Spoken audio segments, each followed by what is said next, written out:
Yeah, that tutorial would have wasted, like, 12 seconds. So I don't want that. A lot of it's in the first 2 minutes of the run. Hardest part of the run, and the biggest run killer, is just tutorial skips.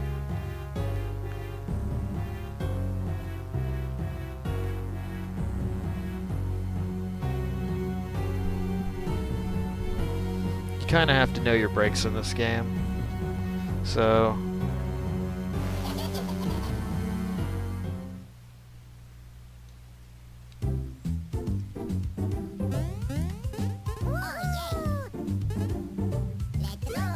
left moving Toadsword.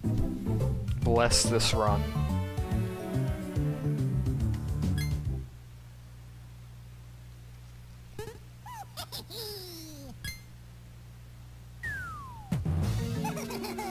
I like how the geography of the Mushroom Kingdom seems to change every single game.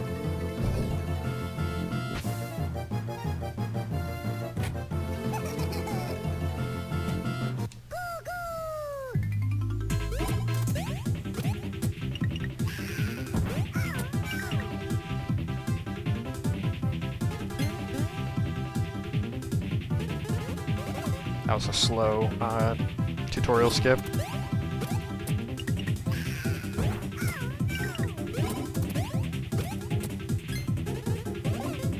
That one was a little better.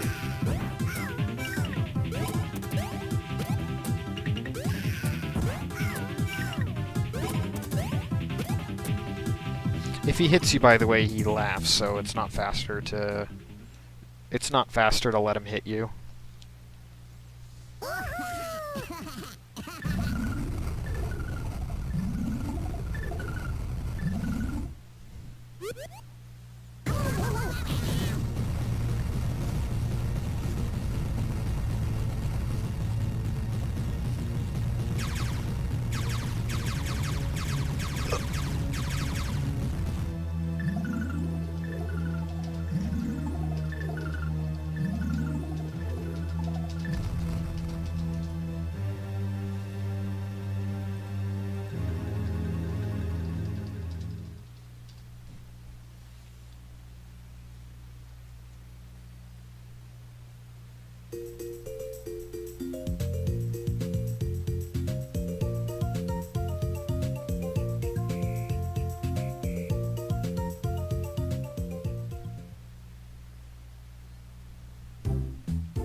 God, I hate early games sometimes.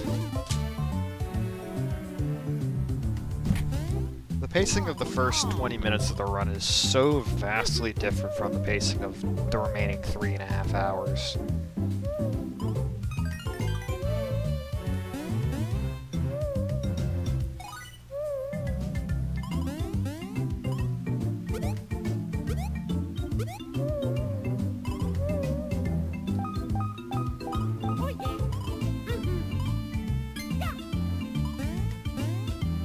Yeah, getting in my way.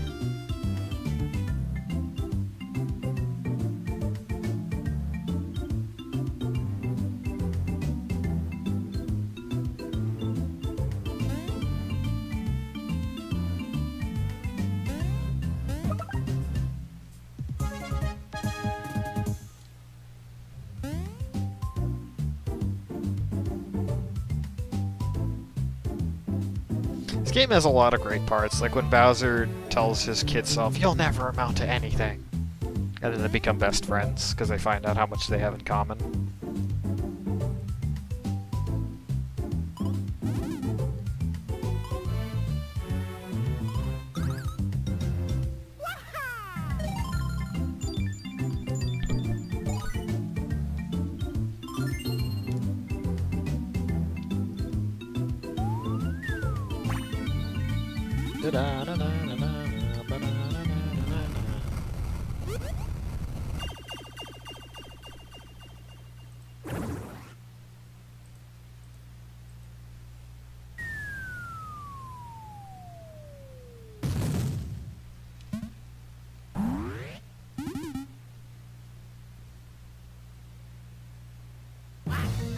I love this game. It's not trolling me to death.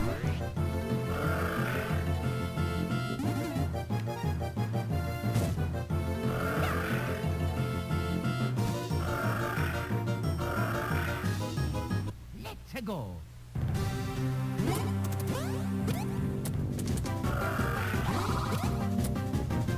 I believe that's about the earliest that I can actually jump to counterattack.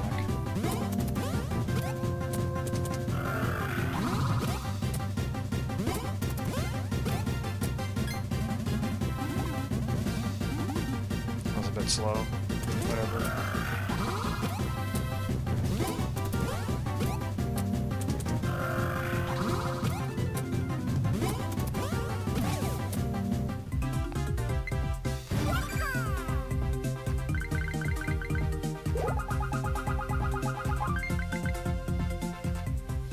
Okay, so far so good.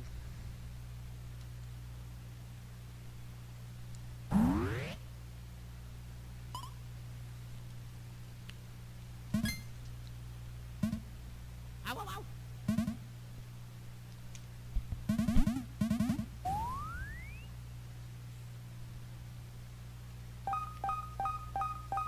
Tapi para total ba? Tutu. Okay. Oh yeah. Oh, Luigi no. basically yet again insists that he's not going on the adventure, whereas every game he kind of gets dragged into it, it feels like.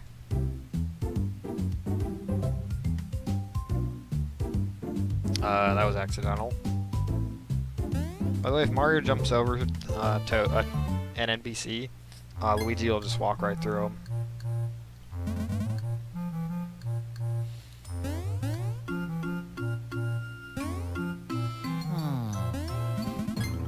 Tapi para total ba? Tutu. Oh yeah. One of these days, Mario will get an RPG to himself. He hasn't had one of those in 2000. He hasn't had one of those since 2004.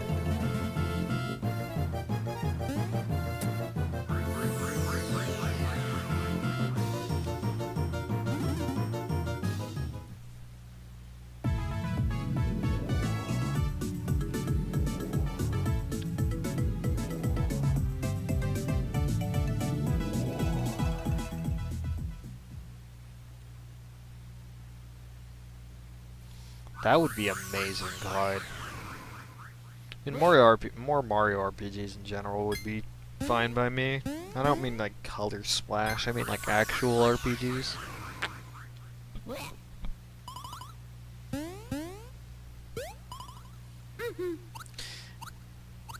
Yeah, I enjoyed the way that game had 3 different versions of Luigi's story. Not a lot of games, go to that extent. Like the fact that like Luigi tells you his version of his story, then his partners tell you their version of the story, and then you can buy the books that tell you like sort of a combined mixed version of the story.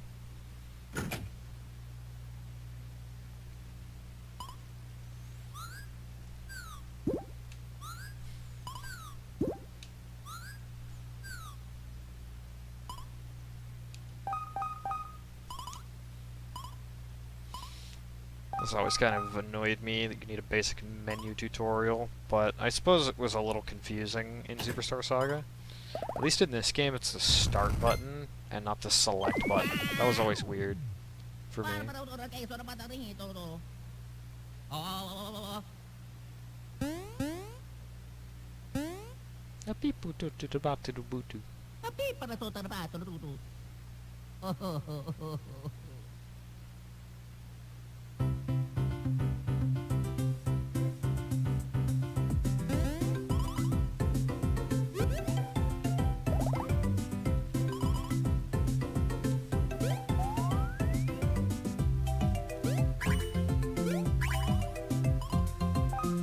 The RPGs in the Mario series have always been pretty accessible to people who are not super into RPGs otherwise. Even though I'm big into RPGs, I still find myself going back to them. It's because they're not like total mechanics overload the way that a game like, say, Xenoblade Chronicles 1 is.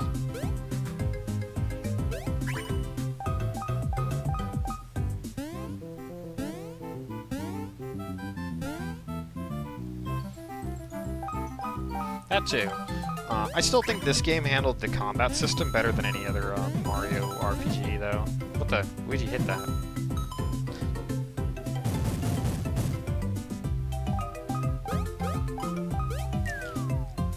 Like, the way that this game's attacks, you know, have such high skill demand in order to speedrun the game. Like, the reason I love speedrunning this game, especially this category in particular, is because you use all of the bros items except for one.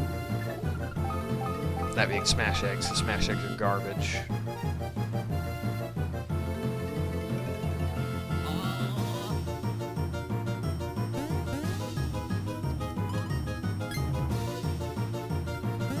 And each one has its own little skill to it. And then when you get to things like trampoliners, pocket chomps, copy flowers, like those all have really high skill caps.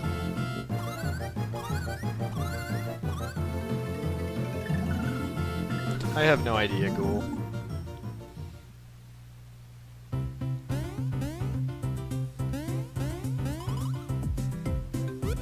Especially, it's not just Smash Egg's timing that's utter garbage, though. It's Smash Egg's damage output.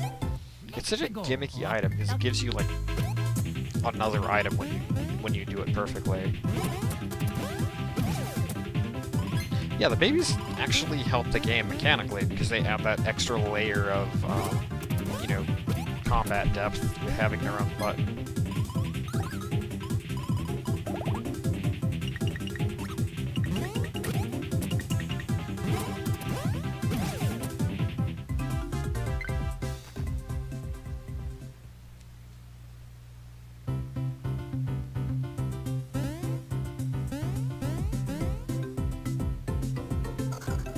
Yeah, I agree, Ghoul. Like, Bowser by himself just doesn't have that the way that, like, the babies give this game. You know, like, Bowser and Bowser's Inside Story, to clarify.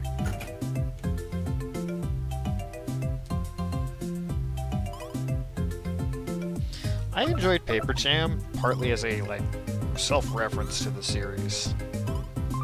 Like, there's a lot of just self-referential humor that I feel like the Mario series never quite had. Like, there's a great bit where Peach is just like, if I have to say, Mario, save me one more time, I think I'm gonna be sick.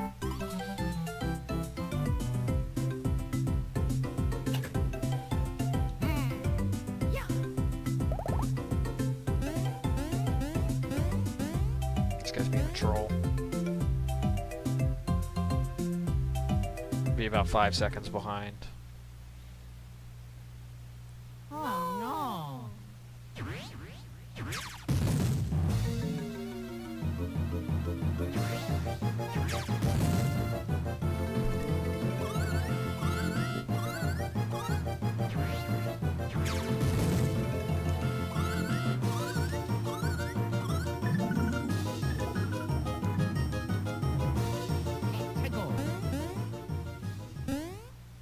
My problem with the Mario and Luigi series after this game is they added a ton of just unnecessary mini-games.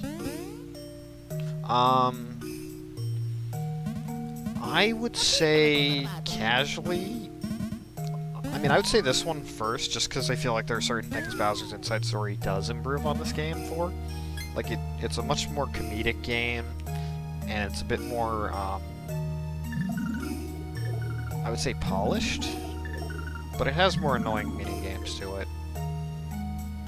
It's slightly more polished, but I think this game's, like, raw system actually works to its advantage for speedruns.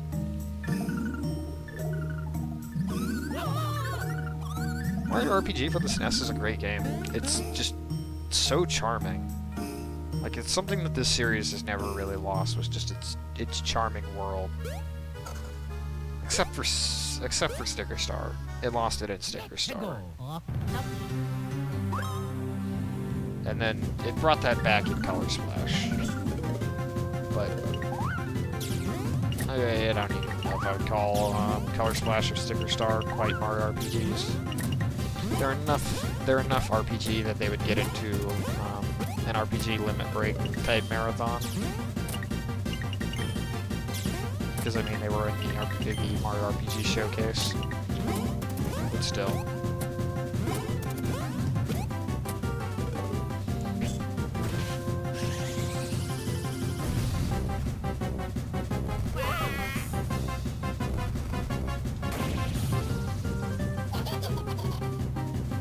How do I call it every time? Just how far behind I am?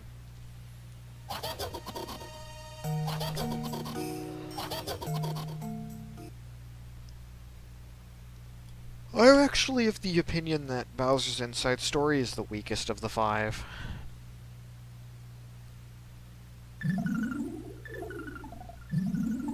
The thing about Bowser's Inside Story is, everything except for the gameplay is generally better. Like, things that really stymie Bowser's Inside Story as a casual play, for me personally, are the, especially as a speedrun too, I'll add that on there, the addition of several extra minigames slows the game down. It kind of makes it annoying, especially because you have to breathe into the mic for one of them, to breathe fire. And the 2D sections as Mario and Luigi just feel like a step backwards, to be honest. They don't feel nearly as explorative, which was something people gave this game a lot of criticism for, was that this game's fairly linear and doesn't have a lot of room for exploration. Hello, Simon. Cat bag.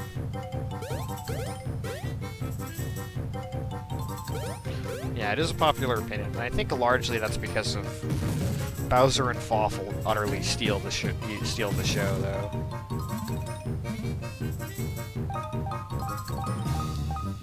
Like, let me just say, if we're including every Paper Mario, every Mario and Luigi, and Super Mario RPG all together, the only one I've played that I don't like is Sticker Star.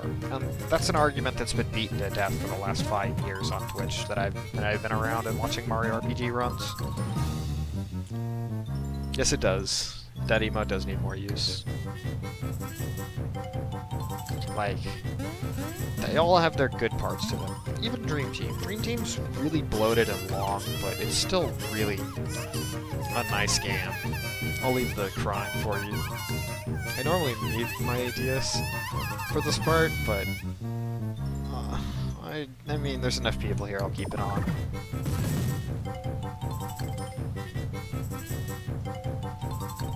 Baby Rage. Part of the reason I want to see this get into a marathon is just I want to look at the VOD and just see chat spamming Baby Rage.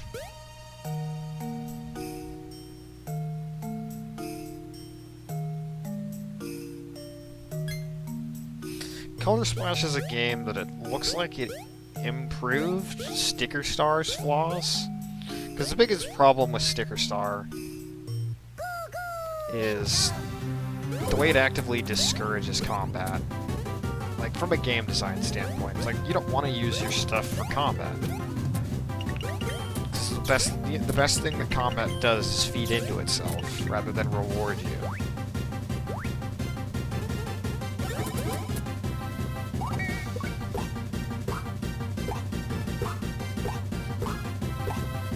I'm gonna focus on this, because this is... I want to do this in 2 shells.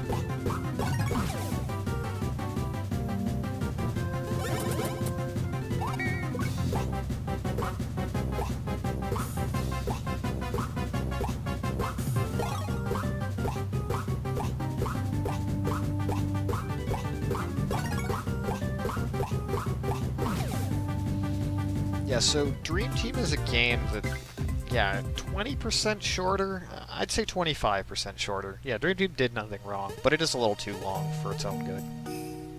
Not that that's anything wrong with that.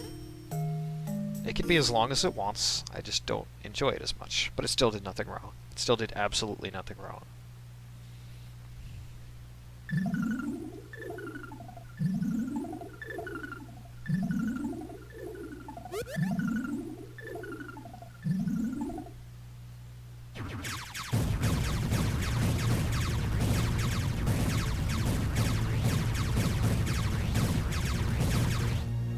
It's a game where they added, there are 8 hours worth of skips for the speedrun, and it's still 6 hours almost.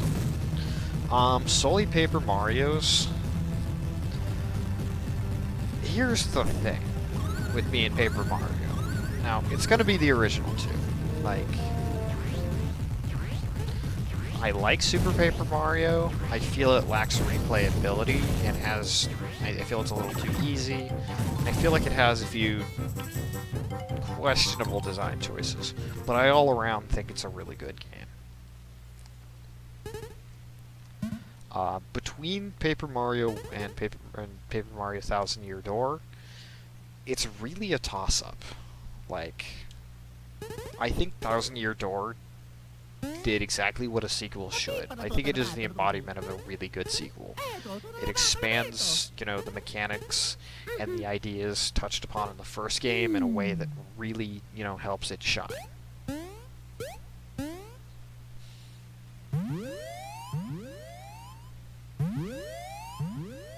Like, it does everything Paper Mario 64 does, and more.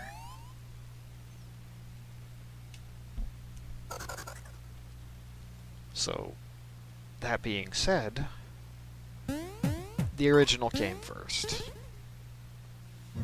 It holds that special place in my heart that Thousand Year Door, while having its own place,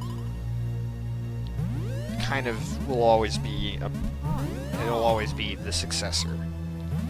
So if I were to recommend, you know, if you were only going to play one of them, I would recommend that people play Thousand Year Door. But if I were to recommend people where to start, I would always say 64. And I would say that I think 64 has just a little bit more for me. But it is also a little bit of nostalgia as well. HD remaster and an emulator with the texture pack. So basically, you know, what Superstar Saga's remake did. Actually, no. Superstar Saga's remake did a lot of things right. Hi, Tiny Tim. Yeah, Super Paper Mario has a good amount of charm to it. Even if it does some things wrong with its world. I don't really like how lazy it feels like the designs of some of the characters are. Like all the blocky-looking characters that flip and flop side. That it did. The fast-forward button's already a pretty good inclusion. That Goomba's always scary to try and dodge. This one too. Hopefully this part goes better. That was a little sketchy, but...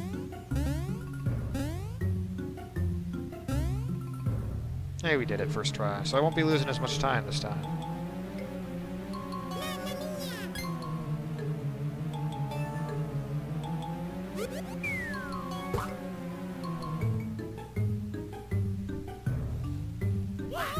Alrighty. Well, I hope you enjoy your time here, however short that may be.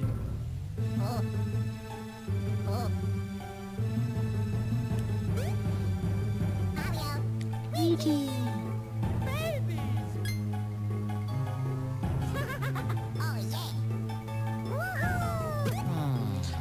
I was really excited when the first Paper Mario 64 ROM hack came out recently. It's called Paper Mario 64 Pro Mode, which is essentially everything is buffed up to make it a lot more difficult. Although it's partially just raw numbers, which I feel actually benefits that kind of game.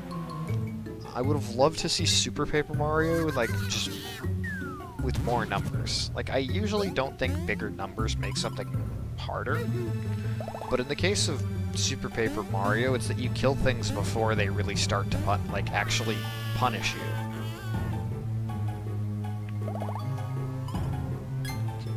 Like, you kill things just too quickly. Yeah, like... Yes, because like in Paper Mario, you don't do much. Like your first attacks do 2 damage, and that's part of why the game is so accessible. Is just the fact that your first 2 attacks only do 2 damage. 1 damage if you mess up the action command, 2 if you get it wrong.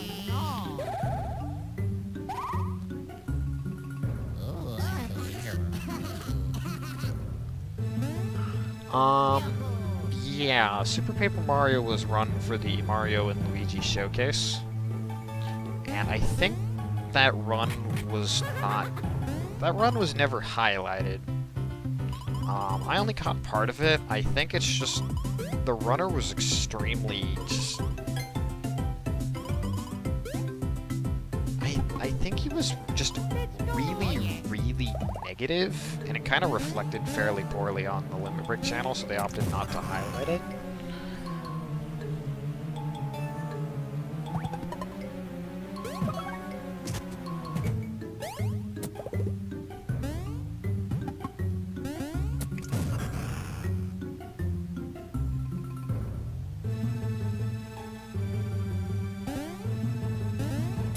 But, I mean, I won't get into that. The run itself finished under estimate, so it wasn't a bad run.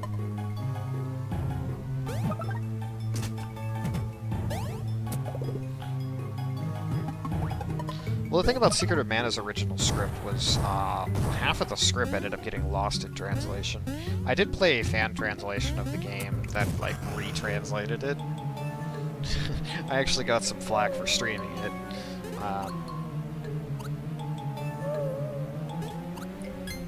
Because it was like, Voligen came in and he insisted that I play the original. I'm like, okay, it's fine, it doesn't really matter to me. But the one thing I will say,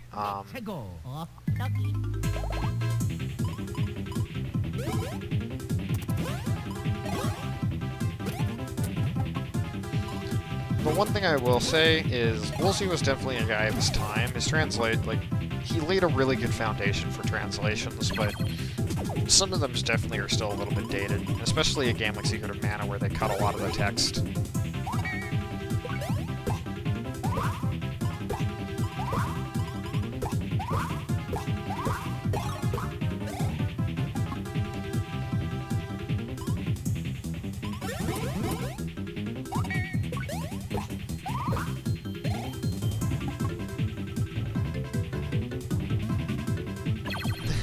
Mentioning Ys 8 in here. Wait till it comes out, buddy. And finally my rage will be gone. Yeah,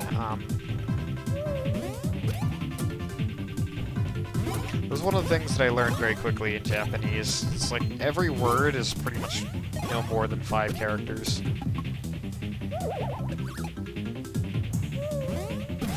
Woolsey actually did a really good job with things like idioms. It's like if something doesn't translate directly, he wouldn't force it. He would come up with something else that makes it work. Like, you gotta give Ted Woolsey some respect for what he did. Like, he was one of the first translators who actually localized rather than just translating.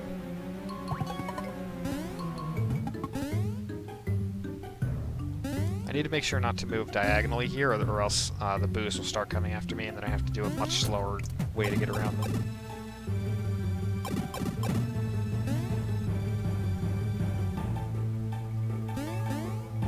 I don't need those 2 shells. This is kind of a force of habit.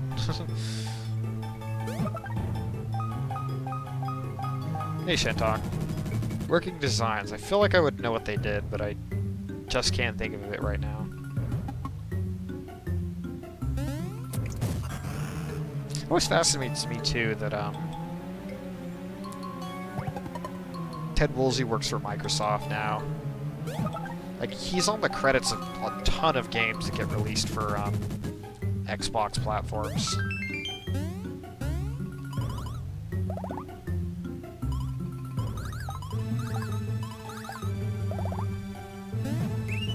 This game knows that its tutorials suck and just tantalizes you with them.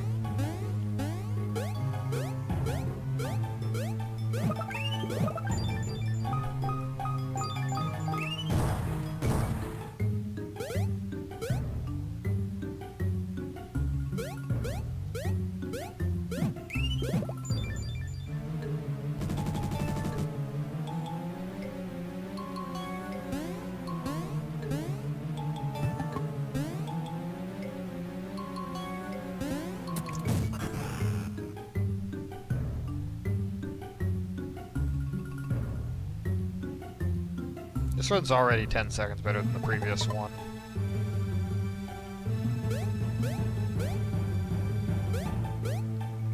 That's like very dangerously close to the edge there.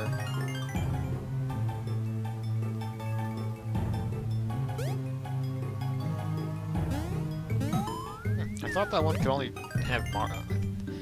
I thought that block would only show Mario for the first two, because that was how it's been in the last few runs. I guess it really is random.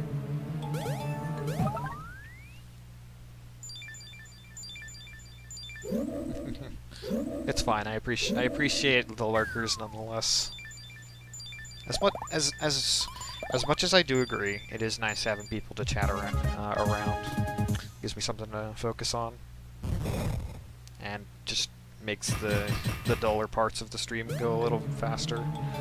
I still completely respect lurkers.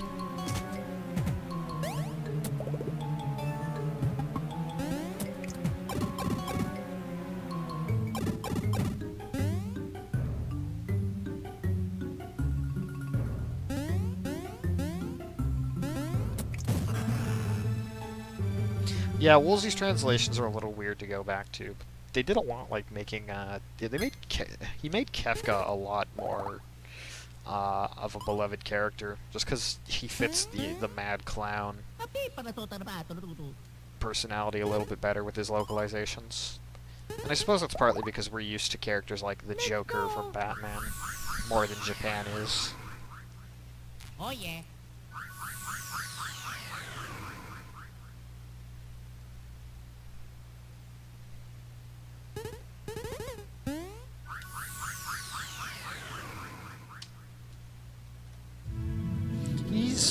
He just curses a lot. Like, from what I understand, he's just like angry a lot, rather than like this kind of clowny jester character who goes from a total joke to a literal god.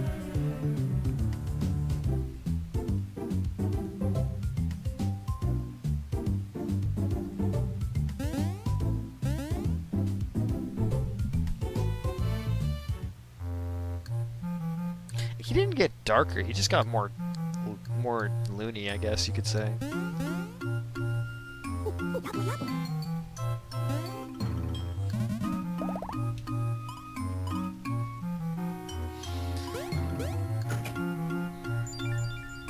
Kefka's good partly because he's so effective. I did really enjoy watching Final Fantasy VII at SGQ. And like how the couch really talked about the pros and cons of Sephiroth as a villain. Like they gave it genuine credit, and I think a lot of things in FF7 were really lost in translation. Because if you look into why Hironobu Sakaguchi wrote the Final Fantasy VII the way he did, it was very much a story of death and loss and rebirth and moving on. So. It doesn't carry over too well because its localization was relatively poor. So I appreciated that run giving, credit where credit is due, acknowledging shortcomings while also, focusing on like the good parts of the game.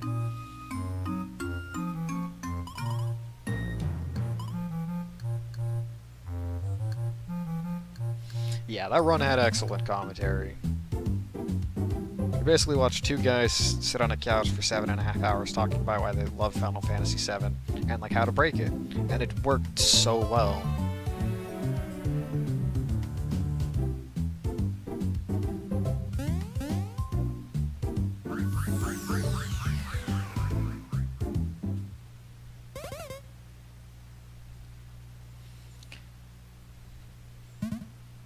It's actually really interesting to look into the story of Final Fantasy VII, though. Like, a big part of what motivated the story of the game was around the time of the game's early production. Sakaguchi, I believe, lost his mother and had to go through a coping process.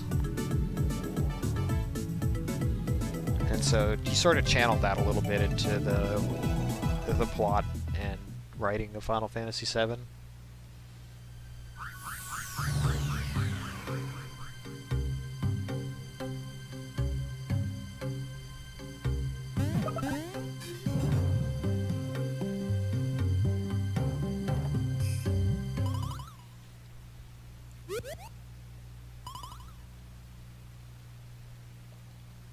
PX4 anime game. Yeah, I've couched for anime games before. I couched for Grief Syndrome at HDQ. Also, shoutouts to Konasumi for stealing our idea. So, PX had this silly idea when Grief Syndrome, which is a game based on the anime Mahou Shoujo Madoka Magica. For his run of that, he had the silly idea of, what if instead of dressing up like, you know, anime nerds, we all dress up in like nice outfits? And so we did. So I dressed up in a nice dress shirt and a tie. And so PX and Wandering Mind also did this. So we all dressed nicely for the couch, because it's, you know, the exact opposite of what you expect. And so this year, another anime gets in, and it's Denshot AD, and everyone on the couch dresses in suits. Which, yeah, they are dressed like train conductors. That is true, but still, we were the first ones to do the whole dressing up for anime runs. But for their game, it makes a little more sense, because it's not like Anime Girls, the game, it's train races. Thanks, Timmy. Tim. I forget, there's a Timmy and there's a Tim. Apologies. Thanks, Tim, though. That does mean a lot. Like, as somebody who never speedruns the game, and a game with as illustrious a community as the Mario RPG community has had, it was definitely something I worried about, feeling like it a bit of an outsider. So I'm glad that the commentary went over well. Like, even other runners have told me they thought my commentary on that game was good, so that definitely means something to me. Because when Paige submitted that game to Limit Break, she said she was concerned that because the rest of the community wouldn't be like, it would be unlikely that the rest of the Mario RPG community would be able to make it. There was concerns that maybe the commentary wouldn't be as good, so I just volunteered. Oh, come on. It's the second run in a row that this has happened. Well, my PB was like this as well.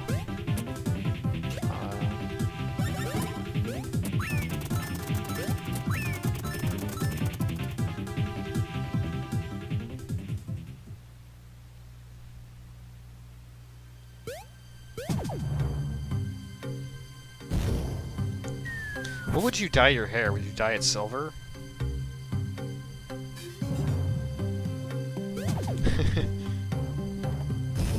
I appreciate that, Simon.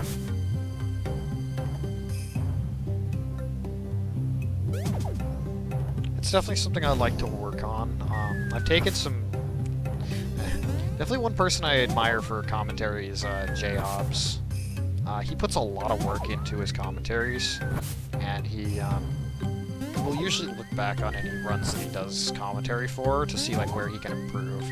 And so I took to doing that for my SGDQ run. I did a stream where I talked about, you know, what I could do better, where I made mistakes, and so on. Yeah, Bowie's a cool guy. He's a bit of a natural, I feel like. You'd have to borrow a shovel. Just get like a little plastic dollar store shovel or something. I don't know.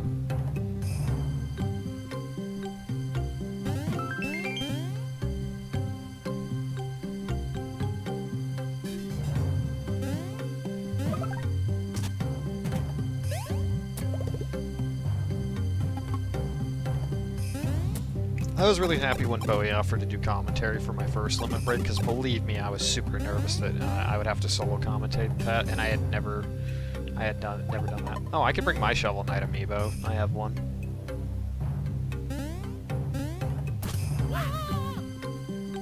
I also have a Shovel Knight plush, complete with removable shovel.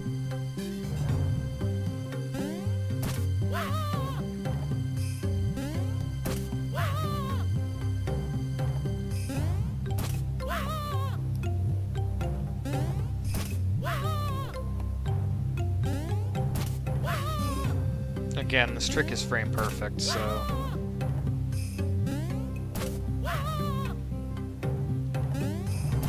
There we go. I'm actually more ahead this run than I was last run.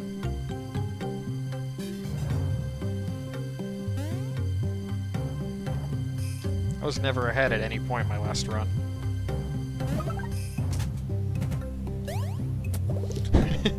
First game with amiibo support. There's some joke to this, and I'm not sure what it is. Yeah, that's consequences of the glitch. Certain glitches that would involve screen trickery will cause one of the bros to stay behind. There's a trick you can also do in Thwomp Volcano. Well, Thwomp Caverns is the dungeon name.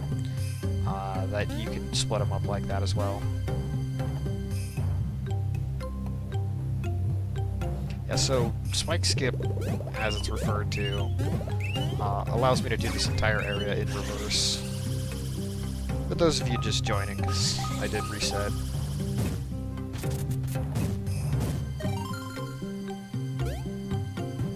Oh. Nice joke. Why is the shovel the optimal weapon? Is it just you never need physical, and so you just happen to have a shovel? Or does the shovel actually do anything?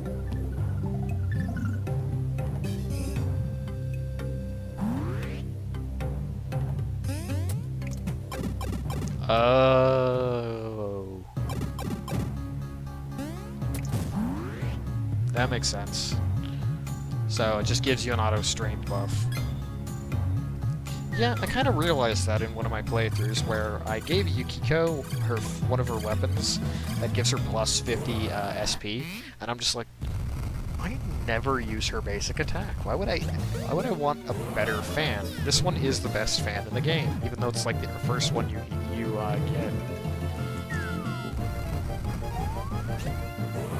It's like that 50 SP is just too useful.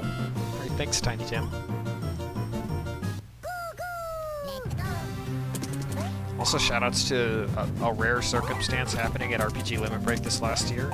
So there was me, Ghost, Wheel, and Ghoul all technically in the same room at one point. So we did have Ghosts and Ghoul.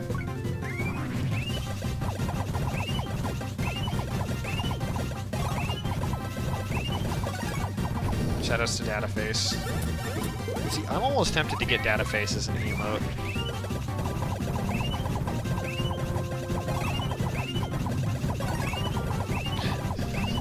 Just because I love that face. The one that Wet Blanket posted. Also, shout out to Tiny Tim leaving and Tiny Wet Blanket joining. Hello, Tiny Wet Blanket.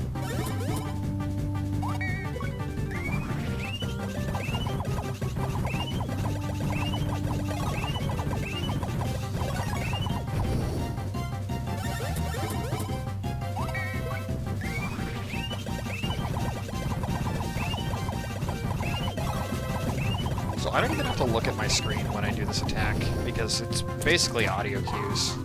Oh, hi! Nice Tommy Wiseau emote. Thanks for the good luck.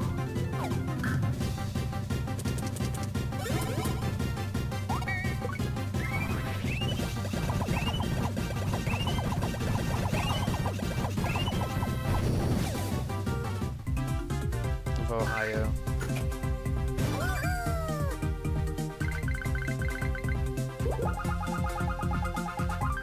Yes.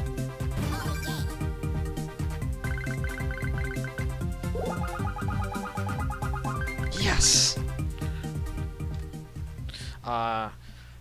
Insanity, that's what it is. You RNG manipulate the fire flowers to get luckies, and I think you 2 or 3 turn kill that enemy.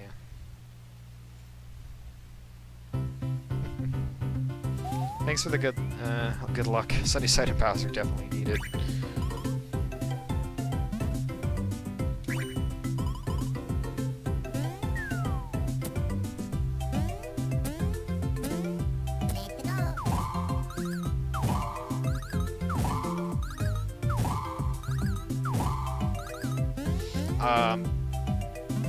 it does get pretty insane, because there gets to a point where it's like one fireball, and then it switches to Baby Mario or Baby Luigi.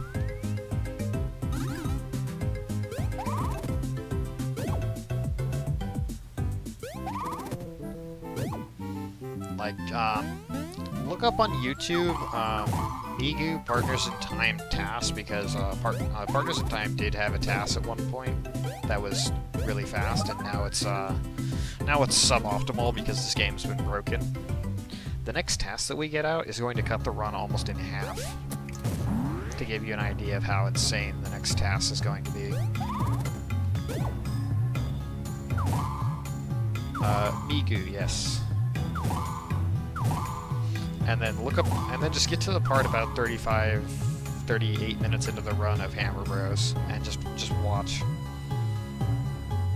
Migu is I think he's currently streaming his work on the next task. This game is just insane in a task environment because Bros attacks have infinite potential, like Pocket Chomps, Trampoliners, and Coffee Flowers. So we're gonna paper jam this wall right now.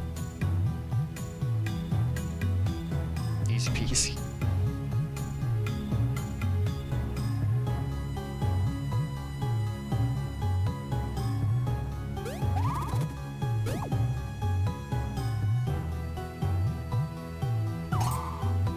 Yeah, if it's not me or Snowy on streaming right now with this game, it's going to be Migu.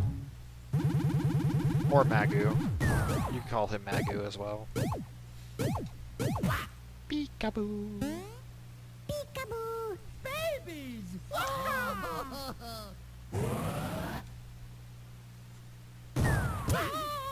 Let's go. Oh, doggy. So now we're getting into another tutorial of how using the hammers in combat works with the adults and the babies.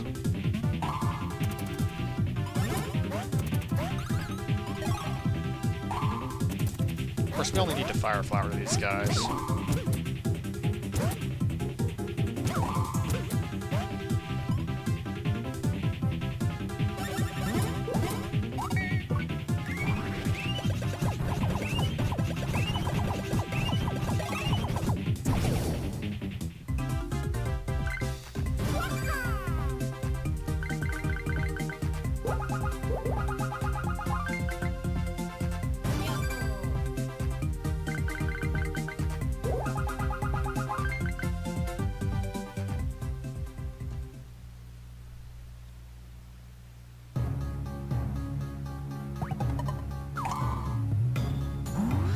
It's not a matter of mashing, actually. The game caps your mashing speed for fire flowers at... it has a gap between each fireball of 7 frames, or 8 frames if you're throwing with the babies on top.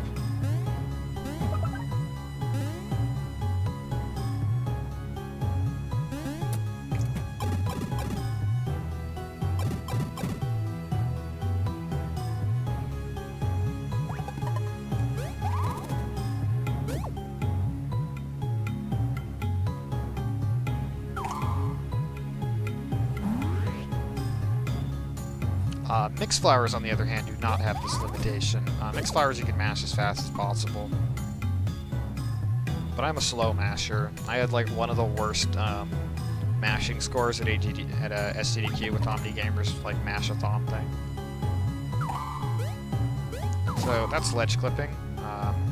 As I touched on last time on my last run, the way ledge clipping works is if you stack the adults or the babies 1 pixel underneath any ledge, you will clip onto the ledge above.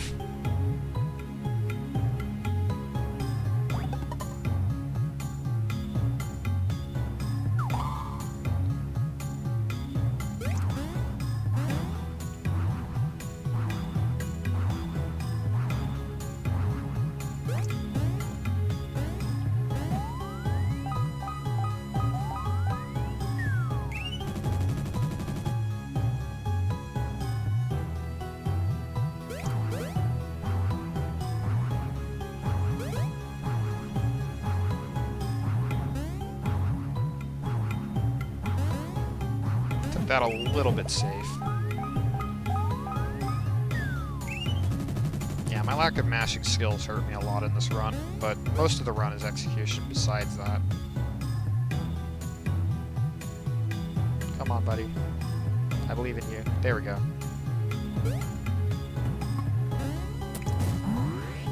By far the best entrance into Swiggler I've had all day.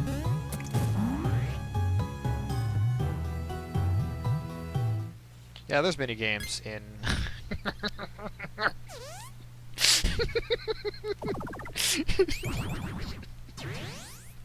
Now I'm just remembering the upload that somebody did of Crack Attack, where he's talking about the Turbo Fap.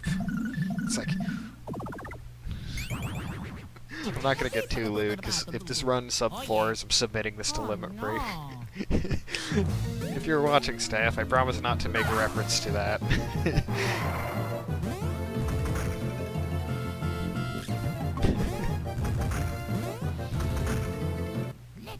But Crack is just a funny guy in general.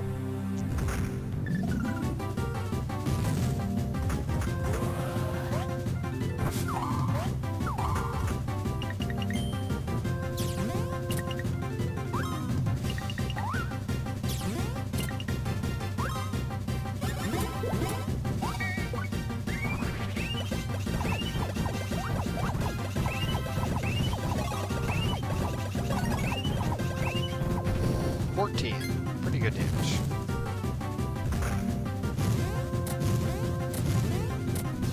I think Crack had like top 3 mashing at AGDQ. I know Cura was like by far the best, highest scoring person in the mash attack game that they did. 26.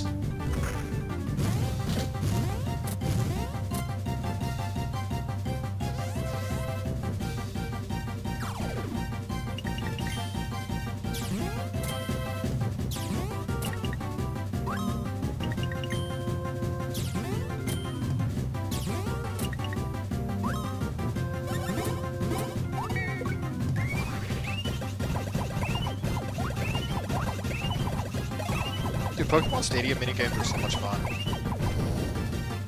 12 and Cannonballers. 38. XYBA.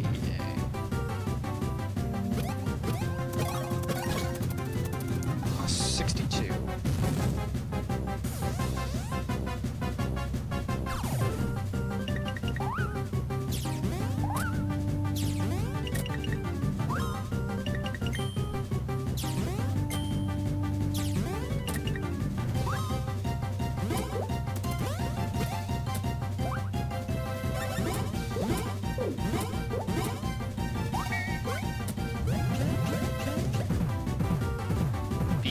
AXY. 86.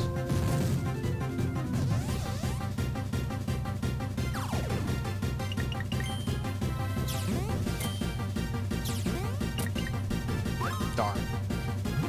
I guess my good luck is not continuing this time. Darn. Double cannonballers.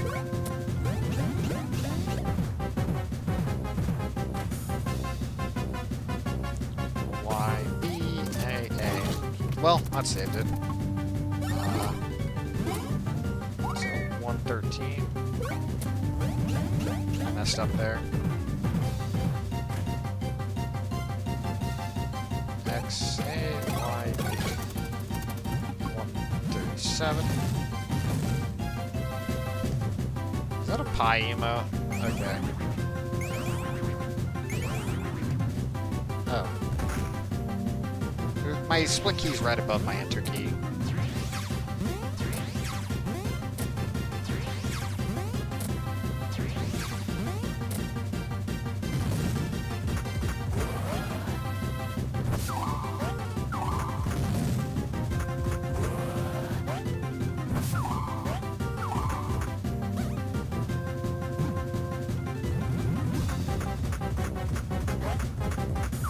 If the Shrew on top gives me a gray, then he'll be dead in 2 turns. Swiggler, I mean. There we go.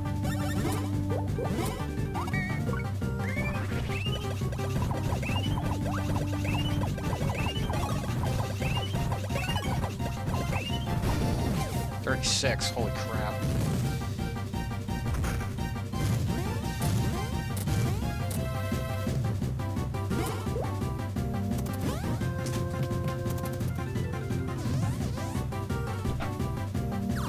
If I had gotten really lucky, I could have killed there, but I'm not going to... I'm not gonna waste time for lucky.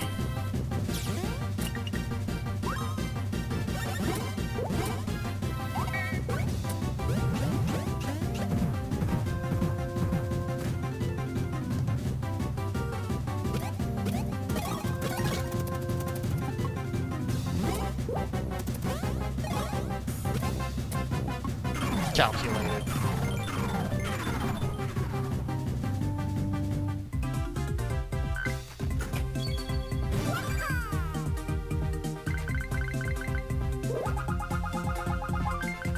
Yeah, I would love to play just more dumb minigame type games. Now I'm gonna lose a little bit of time because the babies get an extra level up that I didn't get earlier. But I should still be ahead for the split. I mean, we played Libertalia with the Key Paladin. That was a lot of fun.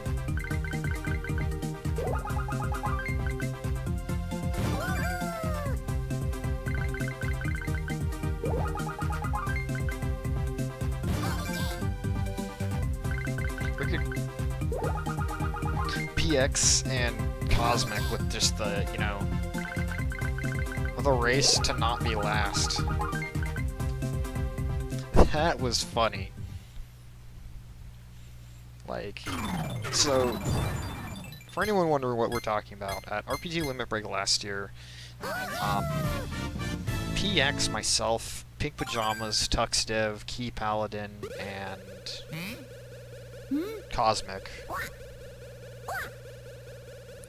played this 6-player game called Libertalia, which is a game where everyone gets their own deck of cards, and we all play with the same cards, but we use them differently depending on what we want to do on each turn. So it kind of becomes a matter of, you know, knowing what people are going to do, knowing which turns you want to play the power cards and which turns you kind of just want to dump, because each turn has a random assortment of loot that you can get. And there's a card in the game called the Monkey, which is where you pass all of the loot that, like, loses you points to the person to your left. And there was another time early on in the game where I think Cosmic made a play against PX that effectively just almost single-handedly ruined PX's chances of getting a good first round. And so, between that and then PX playing the Monkey, the two of them had like a grudge match for to see who gets 5th and who gets 6th. Because by that point of the game, the rest of us all had enough money to compete. I think Tuxdev won that game, or Pink Pajamas, I don't remember exactly who. So right now, I'm going to de-equip everything I have, because this glitch is silly.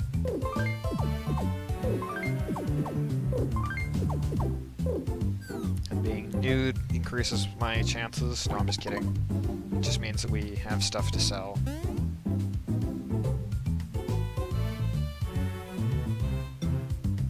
I was talking about when we played Libertalia.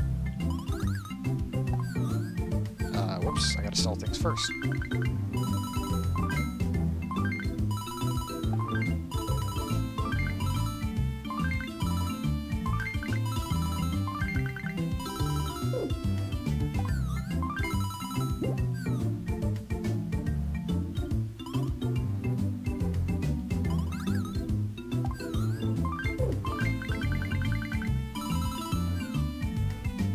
Yeah, Cosmic really messed PX up that one game. So it was basically just just Cosmic and PX like just clawing at each other to make sure the other gets 6th while they get 5th.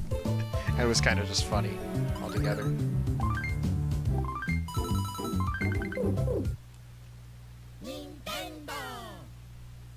Munchkin kind of stinks though because it's just not really that good of a game, to be honest. That's just my take on it. Nah, just a little late.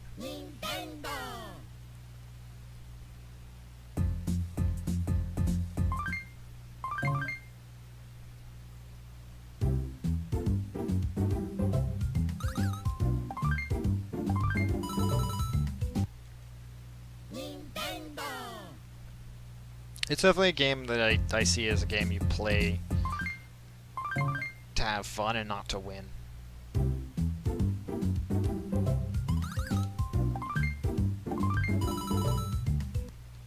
Come on. 5th try money glitch. This stinks. I lost a full minute.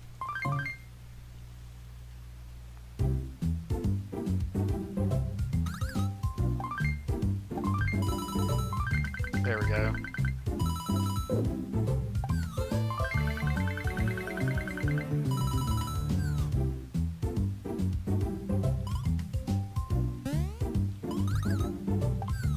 Last time I got first try both times, so it's expected I lose sometime here, but still, it's kind of disappointing when you get 5th try. And then 2nd try. 3rd try.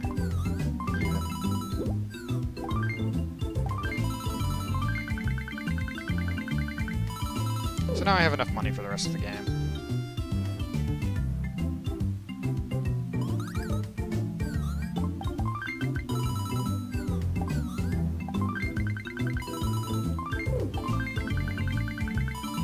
That was way more ice flowers than I need.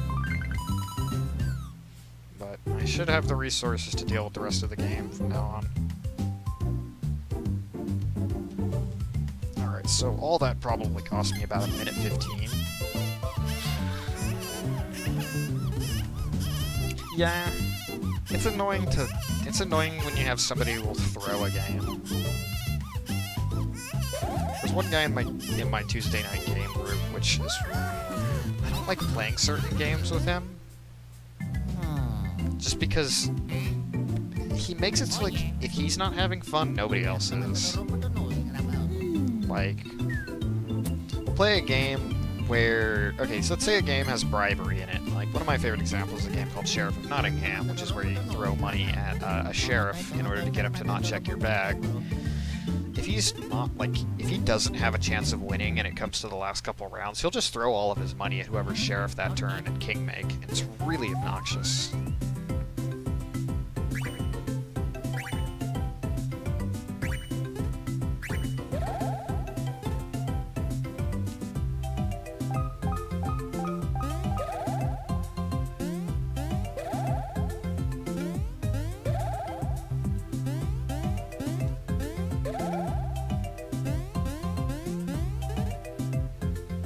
I love Nottingham as a game, but you gotta keep people who are willing to play along. Like, I can't stand people who just will just throw away a game and they won't commit.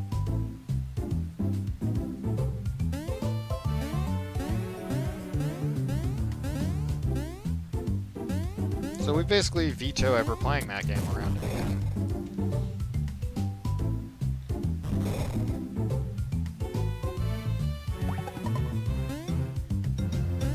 Everything else in the split other than Money Glitch went really well, so...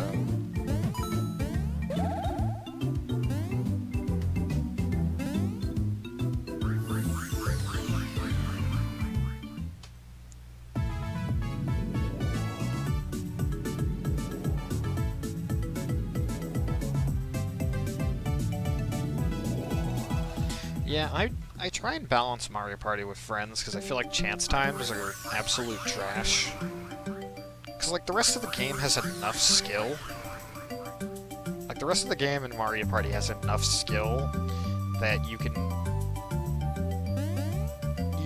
feel like you won legit.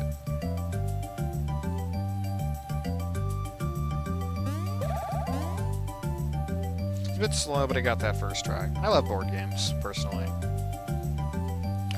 trick in this area saves about 3 minutes. I messed up the skip there. Getting both of those ledge clips there skips about 3 minutes of just straight cutscenes.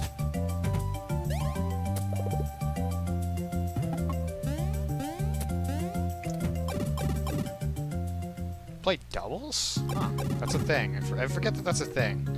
But the thing is, I never have 4 people for Mario Party. I only ever have 3. Like, so me and my friend have kind of a policy. 2 little things that we do to minimize luck whenever we play Mario Party. The first of which is, if a player... No, we don't 3v1, because it's just every man for himself. Like, 3 of us and 1 AI.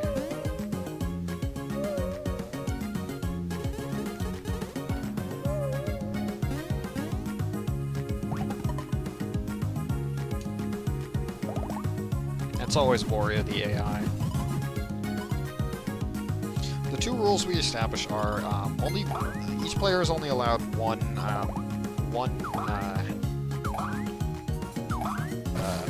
that actually hit. I can't believe that. Each player is only allowed 1 hidden star, which is where if you hit a space, if you hit a space, it gives you a star for free. Like, we only allow 1 of those per person per game. Because anything more than that, it's just, like, bogus.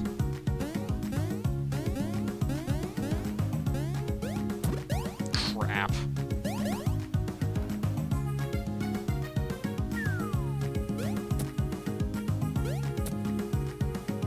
Now I'm losing time here.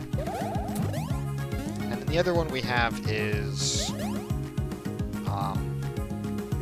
hold on, I'll get back to you on that in a second. So this right here is a glitch in which we get out of bounds. And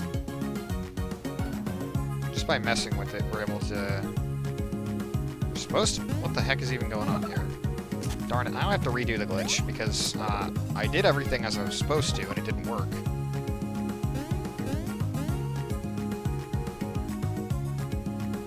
That's annoying. Right, I'm gonna be like 3 minutes behind here.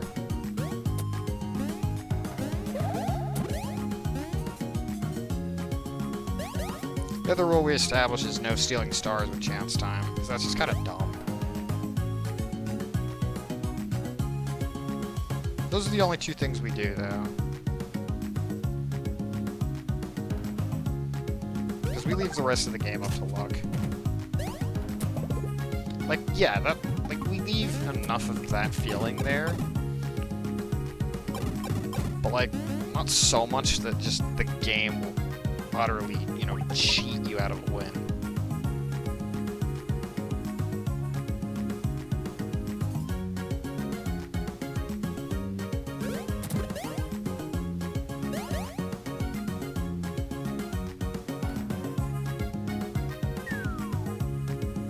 Yeah, I used to do a 1-star handicap at the start, but it might be better to just start with like 3.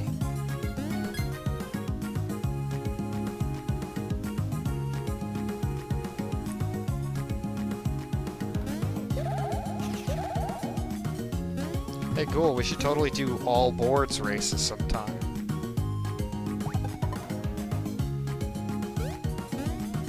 All board races sound like fun, right? I'm just remembering that game of, I think it was Momam, where Spike was up for 18 hours straight, like they were both on the last board. And Spike, like, got cheated out of the last turn, and would have had to play the whole board again, and then he just gets, like, a chance time in which he wins the game off of that chance time. And it's just like, "Gate mine!" Screamed so inhumanly loud.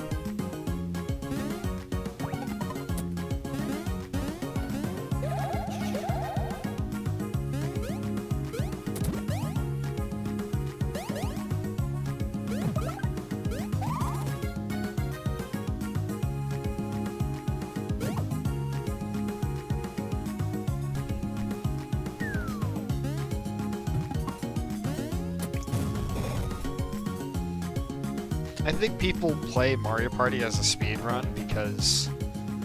like, boards as a speedrun because they just want to have an excuse to play Mario Party in a single-player capacity.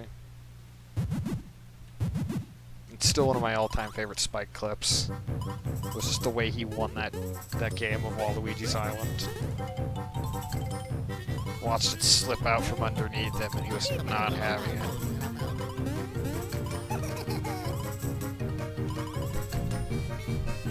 Ah, yeah. Like Minigame Island, I can see. Well, see, the thing is... World Record, it's just something you kind of put on your channel because people look at World Record and say, oh, look, the guy's the best at this game. Minigame Island actually takes skill. Like, I'm okay with that. Let's go. Oh,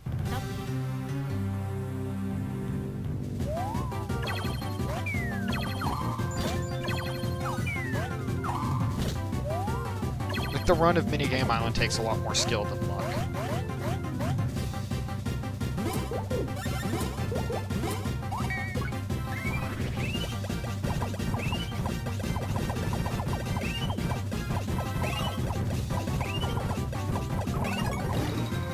Doggone it, that was utter crap. Well, hopefully I keep the defense down long enough.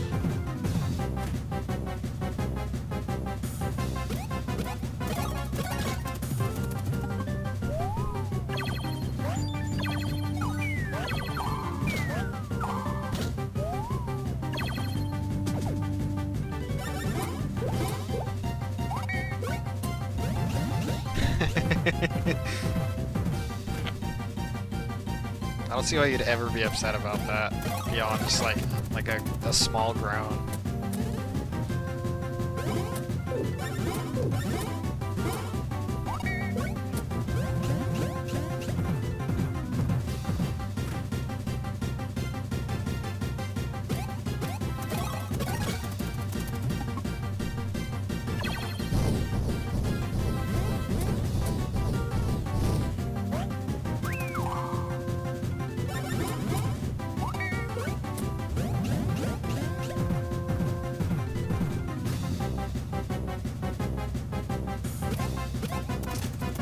Darn it. Dokapon Kingdom. I know... What? I think it was Darkwing Duck submitted that last RPG Limit Break. I mix up my duck people. There's Darkwing Duck and then there's Duckfist.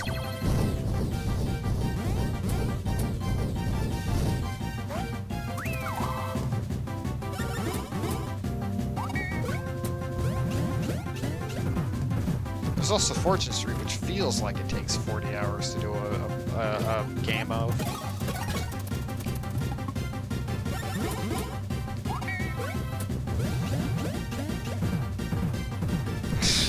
Darn it, BTG. First thing you say in like an hour, and it's a pun.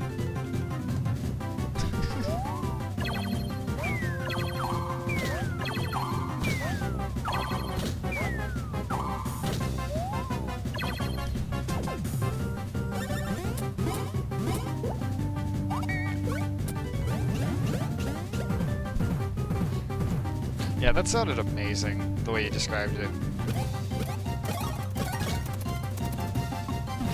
Okay. I didn't lose as much time as I thought. I lost a lot of time because of bad skips.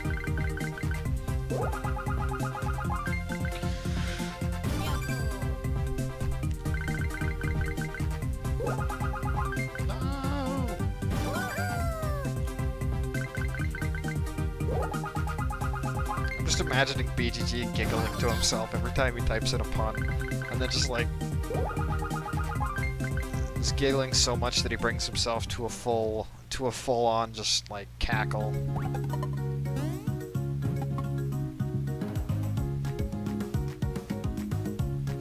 I assume the rare blade you're referring to is the rare blade that is a reference to another of Monolith's games. I assume that is the one you were referring to.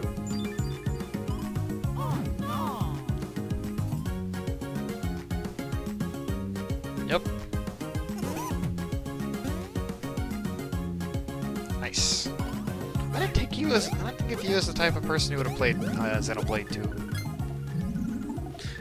Kind of just on the basis that, I mean, you're already doing a month of like 8 hours a day of RPGs. It's like, I'm done streaming RPGs.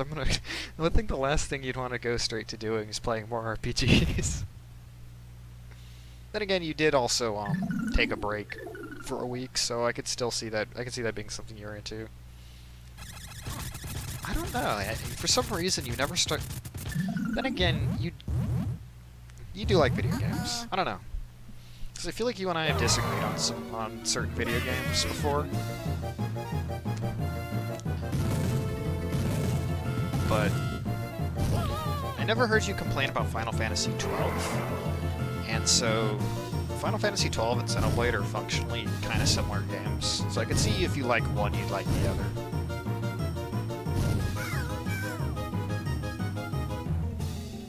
Speaking of Breath of the Wild, I talked about this yesterday.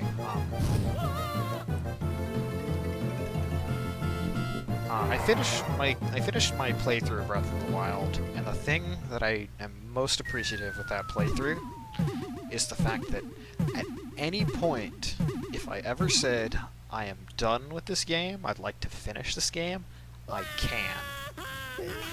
Like, I only did two of the Divine Beasts. Like, essentially only like half of the main quests. Because I was just at a part where I'm like, this seems kind of tedious. Like, going around and finding locations on the map for photos? You know, having to go to the volcano and get, like, heat resistance and all this.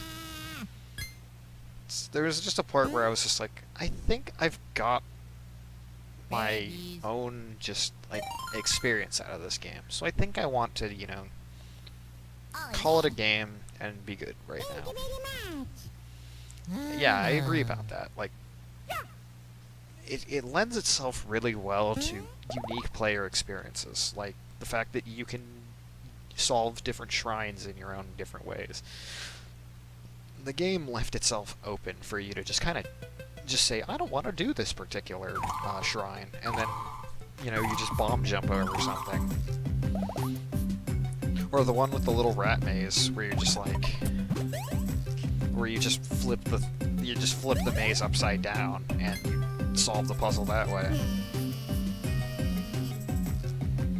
Like, that is a fantastic aspect out of the game, and because you can have your own different way of doing things, I feel like it does a good job mitigating some of the game's flaws.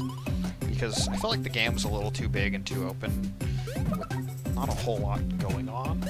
So I just said, hey, I feel like the rest of my experience with this game is not going to be as good as what I've done so far. So I'm just gonna finish up my experience with this game. I also really like that you can you know, end it at any time you want, but it makes it harder. Like, the game, you know, actively discourages you from this, but it doesn't, like, tell you you can't.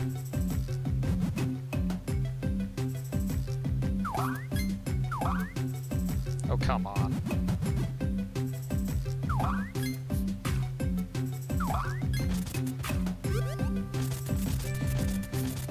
I did I don't remember, the elephant and the bird.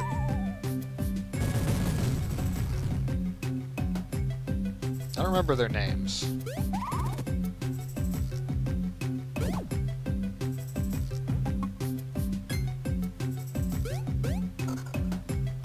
Let's go.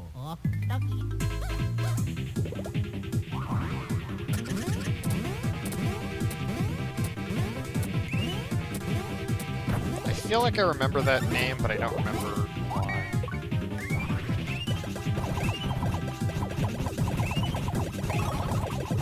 I did about half of the,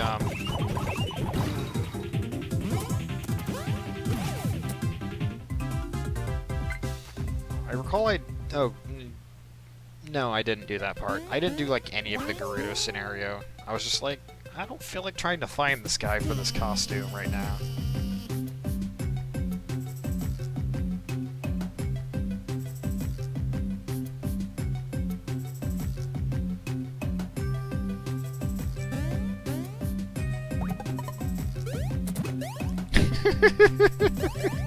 Be as mad as you want, man. I don't give a darn.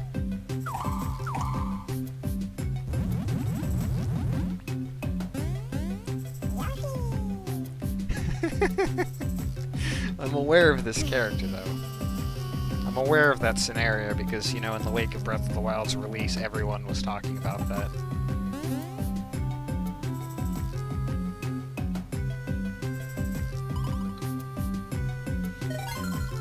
I think one of my favorite parts about SCDQ too was the voice actor for Rivali submitted a $2,500 donation and even sent signed Rivali amiibos to certain people at GDQ, including the runner, which I think was just a really nice gesture. That was close.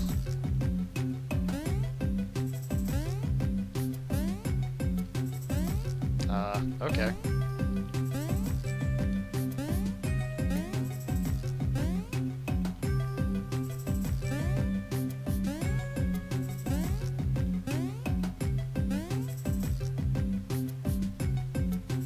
So here we're going to clip out of bounds to get behind this wall, using ledge clipping.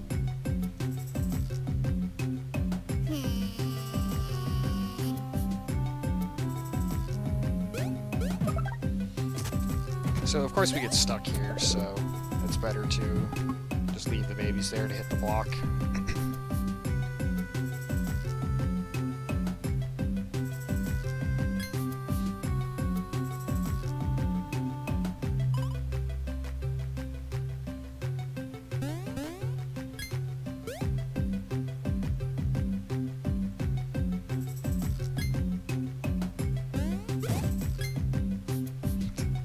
I like how Sidon has like such little screen time, and yet he's by far one of the most popular characters in the game.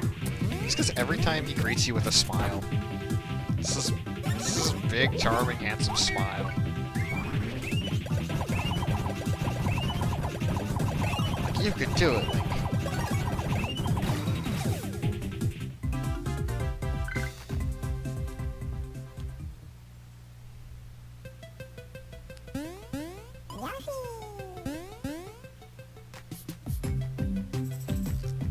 Oh no, wait, the Rito. That's right. I was thinking of the Zora for some reason. Because when I think of because I think of Ruto from I think of Ruta from Ocarina of Time. So when you said Rito, I forgot you meant the bird people. Yeah, he didn't have much screen time at all. Bird guy. It's just you find him on a cliffside, he gives you shock arrows, and you shoot down something in the sky.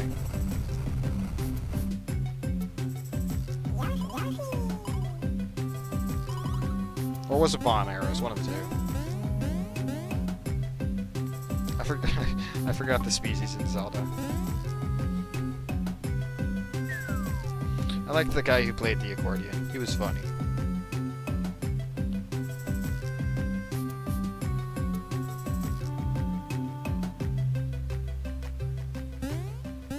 No! That was so scary, dude. I always clutch out those dodges by the skin of my teeth. Yeah. My whole experience in that game, like, the thing you have to learn about me is I never do things in order. Like, I'm the kind of person who will start, like, the first three. Like, if I was to do a maze, I might, like, start the maze a little bit, and then I'll try and do the maze in reverse. I'll do stuff like that. So with a game like Breath of the Wild, I would just, you know, I would do things all over the place. Before I really got anywhere in that game, I went out and got every single tower. I did barely anything for the story. I did the Zora Kingdom, and then, like, just not much else, like, story-wise, for a while.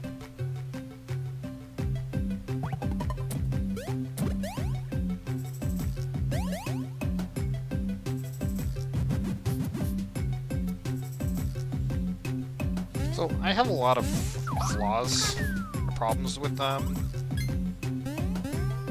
Breath of the Wild. But all in all, like, just the fact that it opens itself up to so many different possibilities, it made it a worthwhile game to play.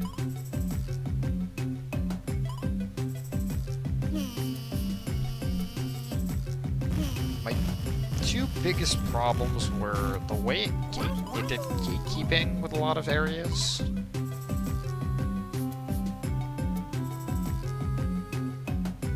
Like, between the fact that so many things could just one-shot you, and the fact that... How do I put this? No. Please. I don't want to get another encounter here.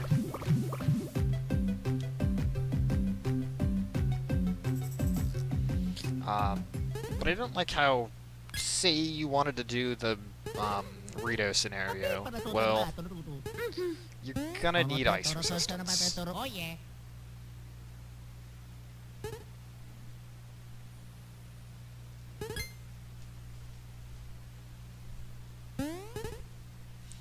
Like, and if you run out, then either you're gonna have to just brute force your way through this, which in case you would need food,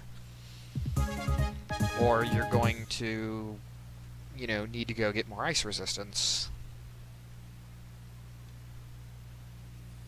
It just means you could find yourself in a situation where you cannot complete the dungeon you're in, and then you have to go back out and, you know, get stuff to finish it.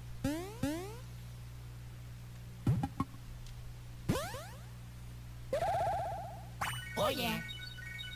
Bomb cheese the game. Yeah. Yahoo. There's all kinds of bomb cheese in that game, which is really cool. Haha, get good. I mean, I could, but I'd rather just have fun.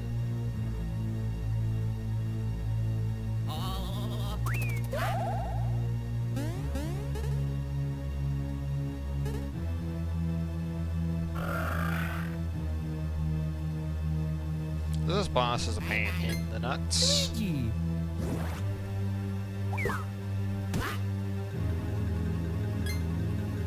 I could save a bit of time here if I get a really good pattern. This is one of those bosses where there's a lot of RNG, but Go. Oh, kita.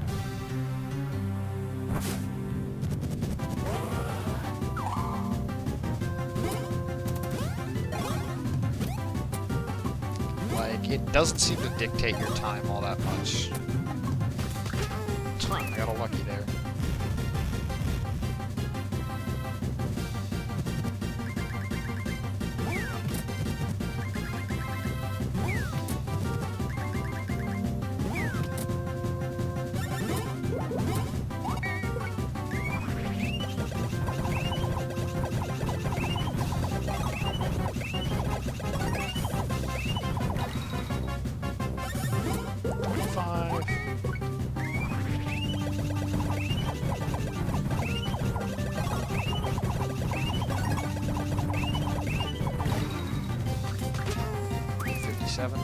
I'm not really that kind of person, honestly.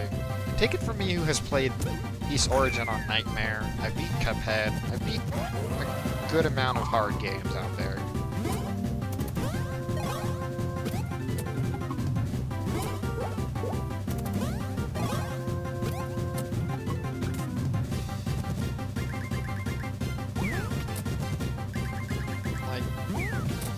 The thing that I feel like makes a game like Cuphead fun for me is the fact that it always feels doable. Like, it shows you your progress. It never leaves you, like, feeling like, I can't do this. Or that, like, the road ahead of me is extremely long.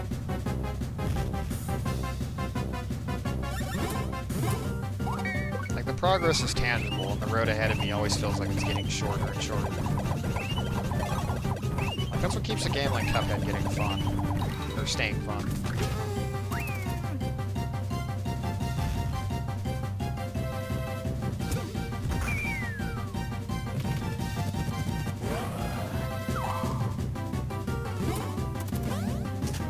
Wrong target.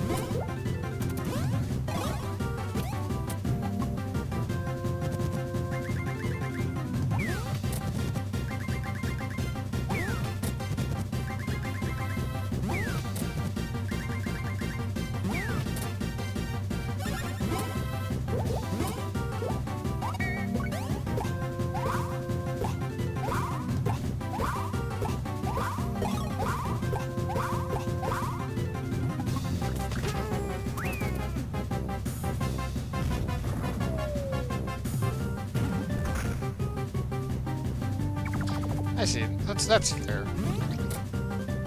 Cuphead does have its flaws. Like, I'm not gonna argue it's a perfect game by any means.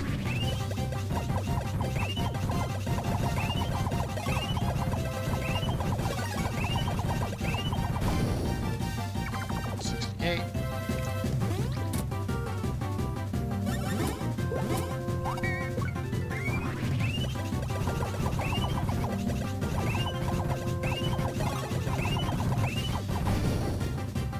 That sucks. 226.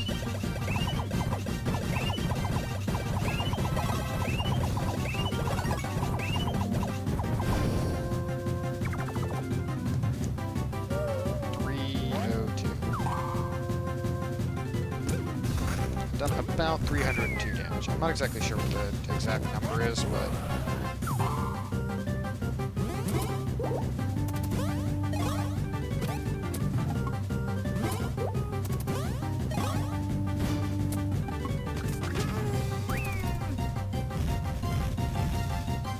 Like, I still think East Origin on Nightmare is dreadful. Like, they didn't even balance Toll very well at all when they designed the game on Nightmare.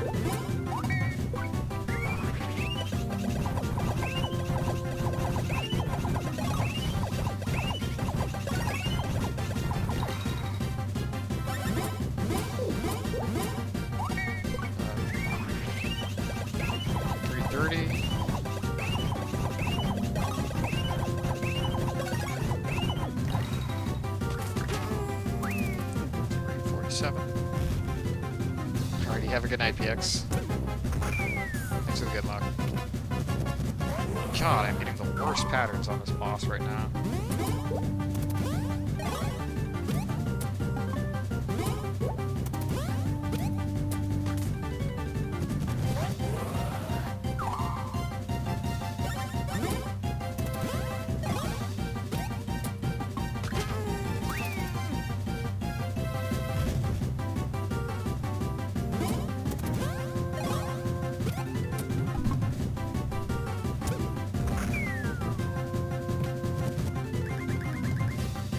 Three. Give me 3, you son of a gun. Really? Oh, why you do this to me?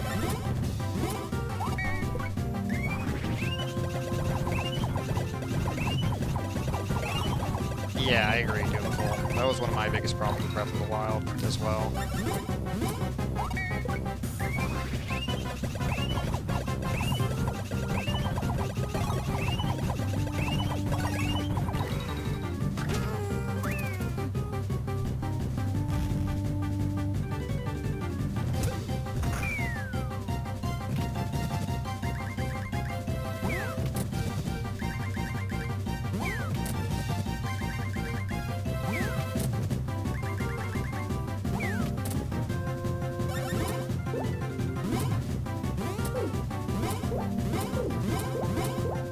God, I'm like just doing this so slowly.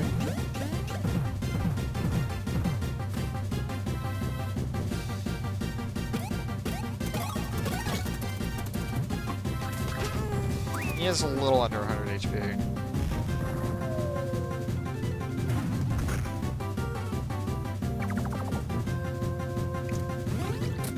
Yeah, the weapon breaking was another part that kind of tied into my whole complaint about gatekeeping.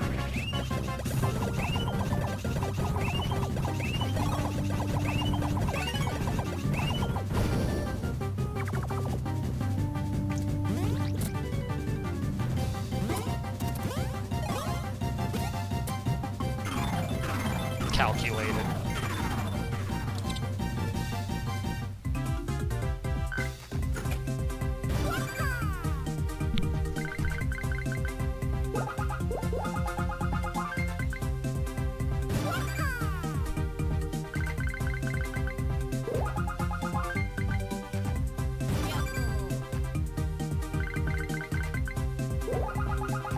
I got bad luck on this fight, so I don't save time, sadly.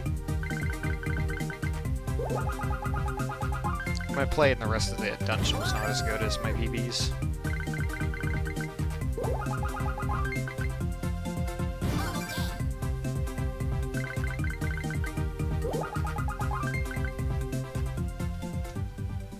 This is the part of the run where I want to start saving time.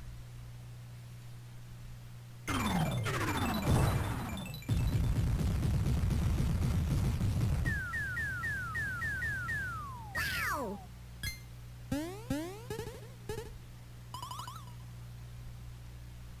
Bum bum bum bum bum. Yahoo! I mean, I want to save time anywhere in the run, of course, but like my early game up to this point in my PB was super good, so it's a lot harder to keep up.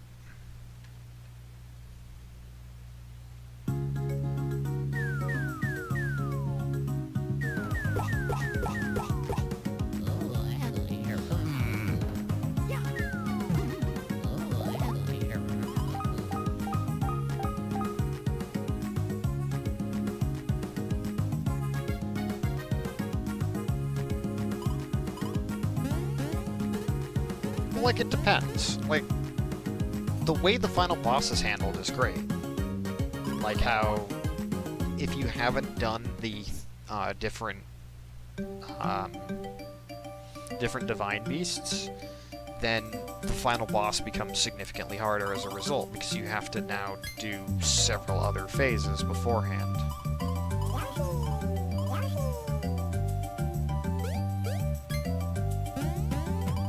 Now you have to do all the bosses of the dungeons you didn't finish. And then Ganon, Calamity Ganon has a much longer fight. And I believe he has more time where he has that stupid glowing red phase where you can't do hardly any damage unless you get like a flurry attack.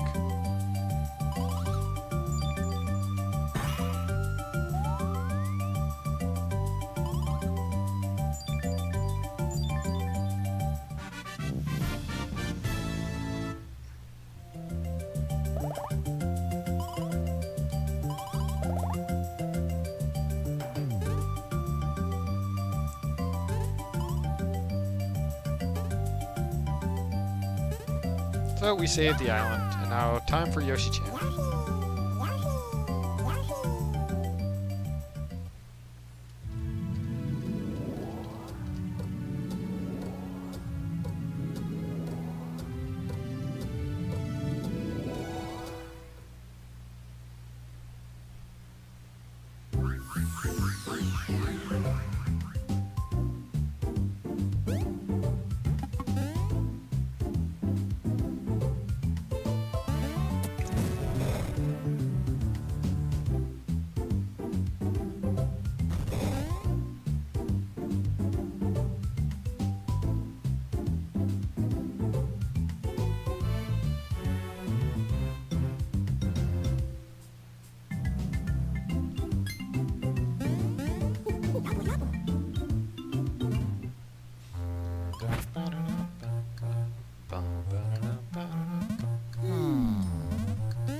Yeah.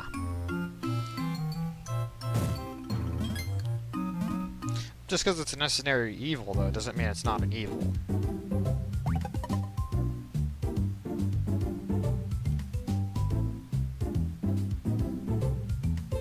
Like, the big problem for the game with me is just a bunch of little things that added up.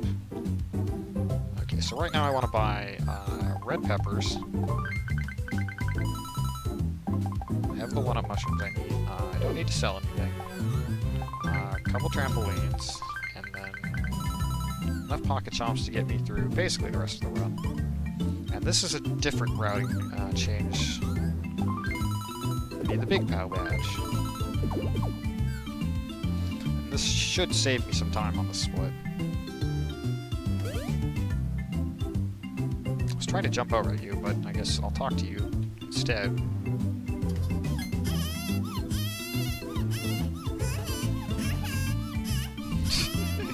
Look how one of the toads is like, we must appease the princess, and the other one's just like, it hurts, the pain.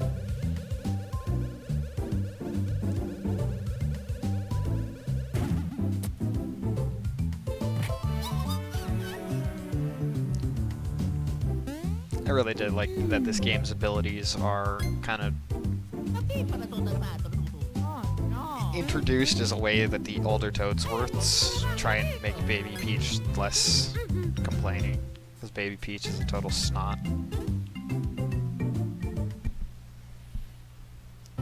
So at this point, we can go to the final dungeon.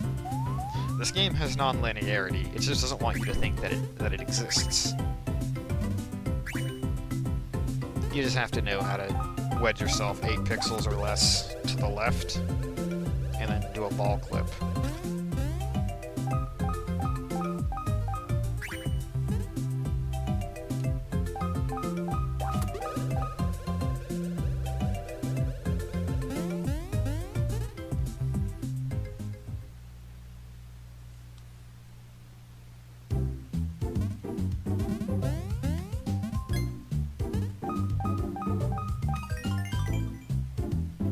So what comes up on the top screen is a suggestion on what to do next, which is to open up a pipe into the sewers, but we're not going to do that because we don't need to.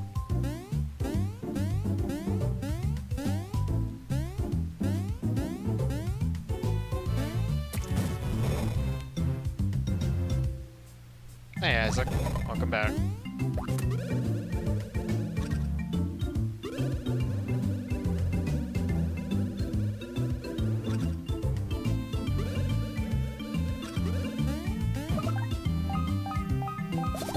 Did you have a good rest? Haven't been able to get good naps lately.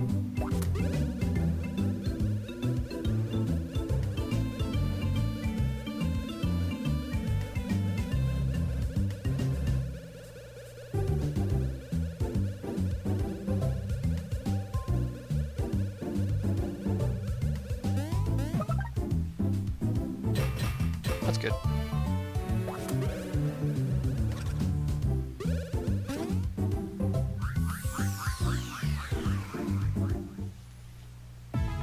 I almost missed the 6-9. Dang. Or just missed the 6-9 on that roll.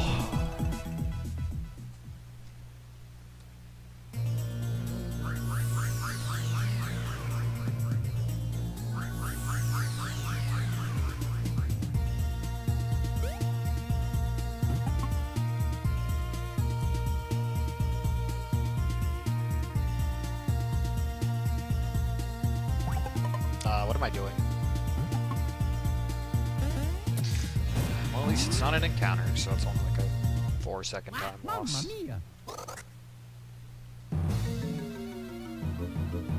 Mamma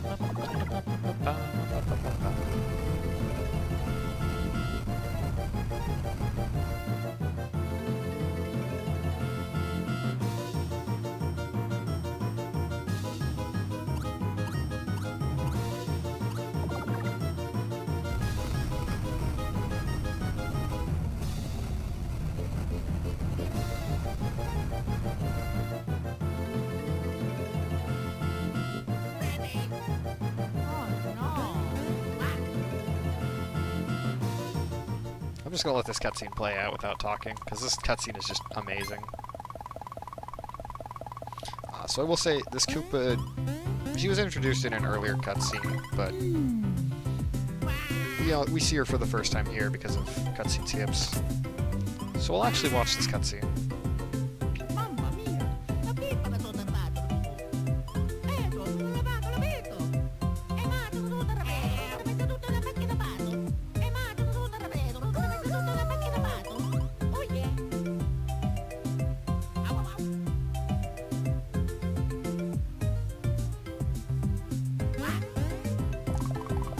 It's so good.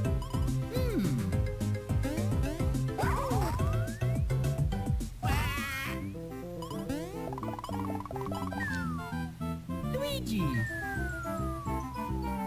Mamma mia.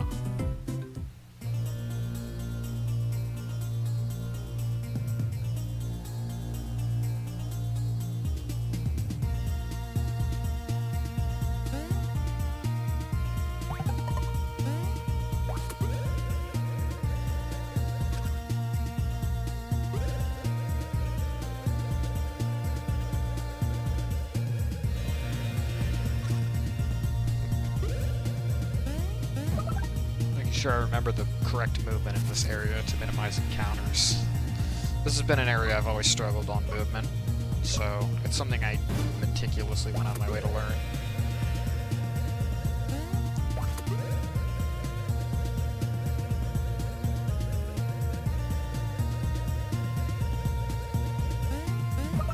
Darn, I was off by about half a second for my PB on this one. My PB on this is like a 620.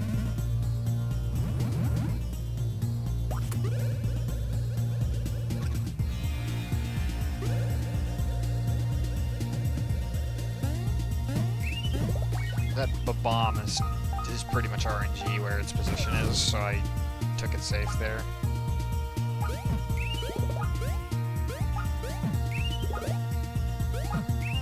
Trying to do something fancy here, and I almost failed it completely because of it.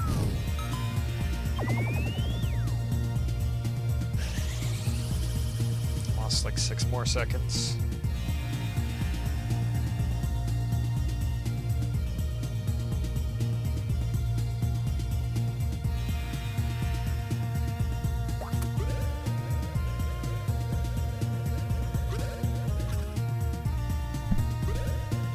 So I shouldn't get into any encounters here. This is a good desert overall. Even I lost about 10 seconds to movement.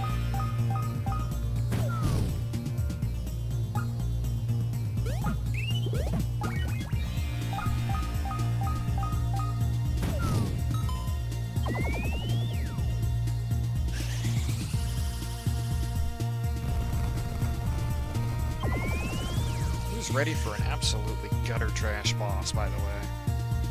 That's what we're gonna get.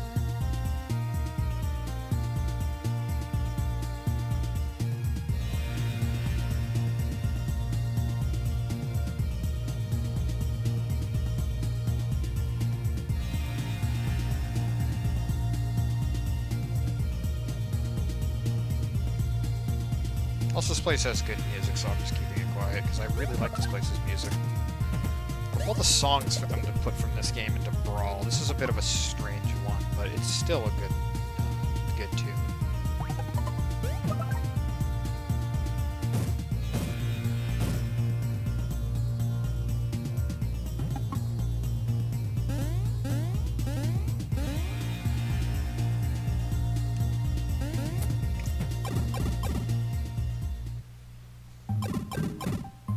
So, I'm gonna leave for just a moment because I have to go to the bathroom. Just imagine that the shrooms in this next cutscene are saying eat the fish, because I can't really do that. I'll carry on the GDQ and Bear memes. This cutscene is entirely automated. I can use the bathroom.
Okay, that part wasn't.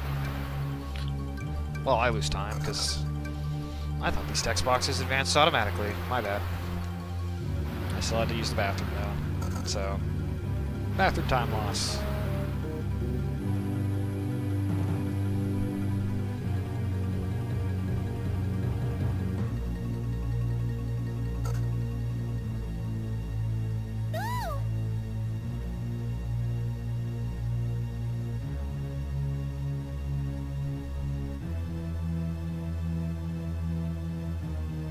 Ba-da-ba-da-bum-bum-bum.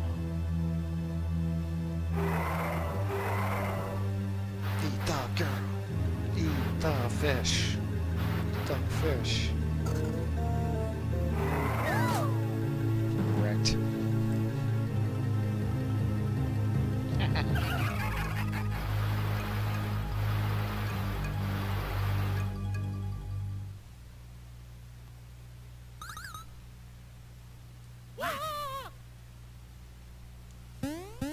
Sad thing is, I had a better bathroom break coming up. I just couldn't hold it. Okay.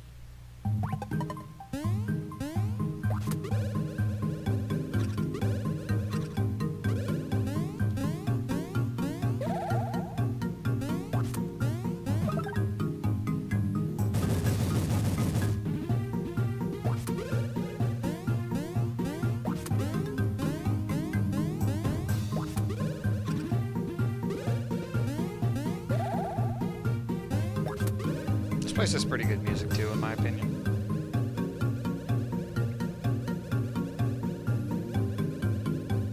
Trying to do that a little too hastily.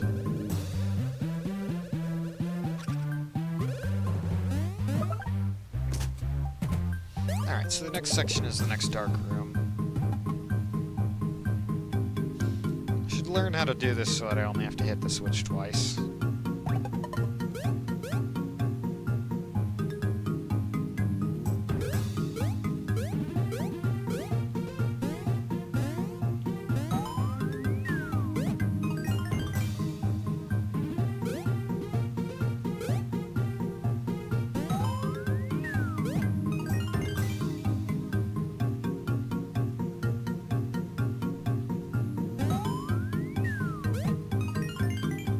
A little sketchy, but we made it.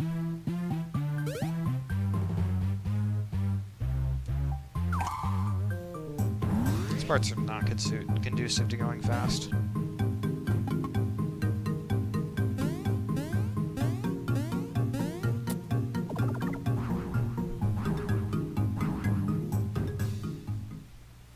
So here we have a pretty long and generally uninterrupted cutscene before the boss fight.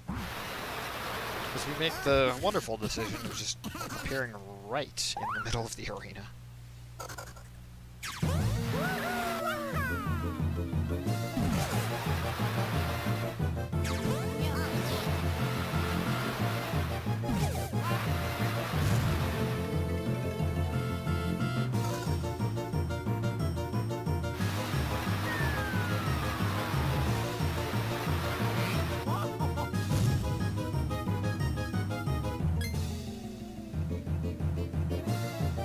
Luigi!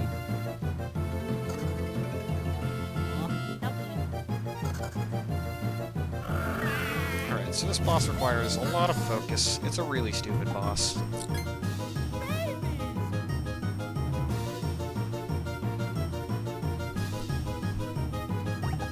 All things go well, I should save time.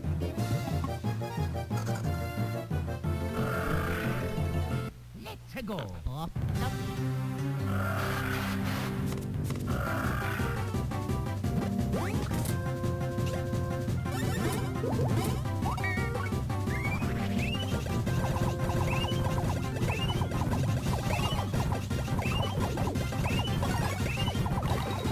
Okay.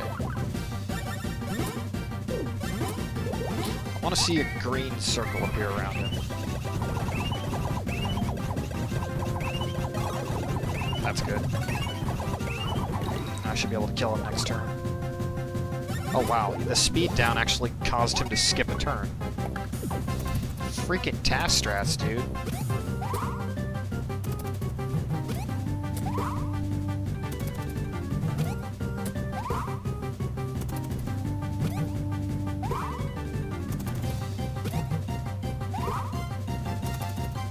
So I'm gonna focus here because this attack is long and kind of dumb.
500. That sucks.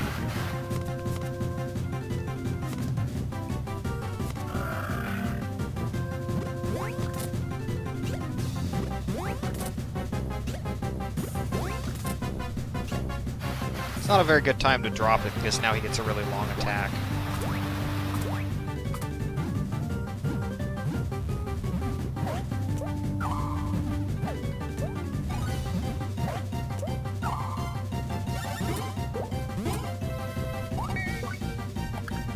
And I don't get defense down for this next one. Wait, yeah I do. It just didn't show up on the screen.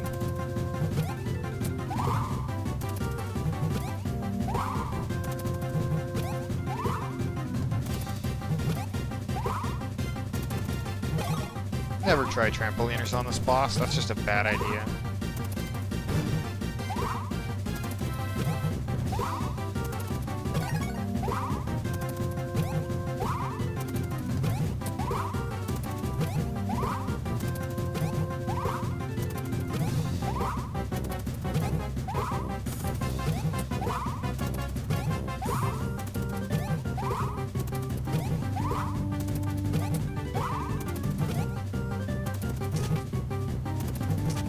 Darn it.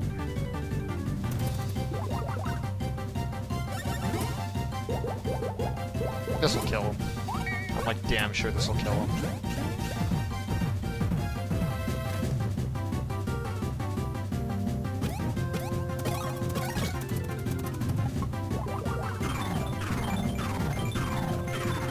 That brief pause there where Mario got the power up because of the huge POW, like, really got me nervous.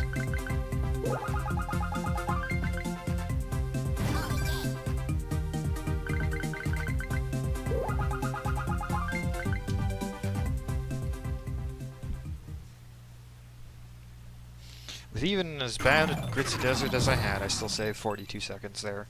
So, that just comes down to good luck and remembering the proper item. If I had gotten that perfect pocket chomp, I probably would have saved another minute.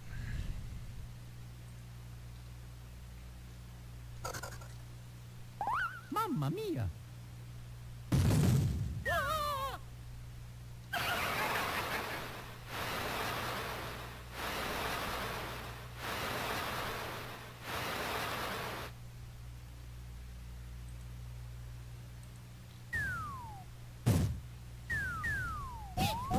And the sad thing is I still lost time to being AFK. Mamma mia! Luigi!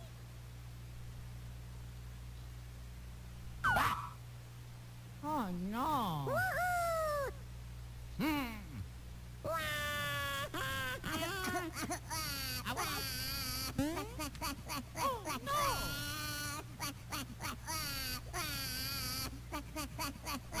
Oh no! We should be back in the green after, not this split, but 3 splits from now.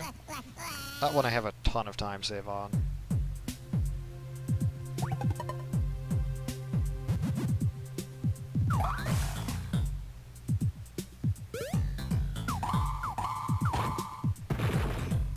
So here's the next change to the route.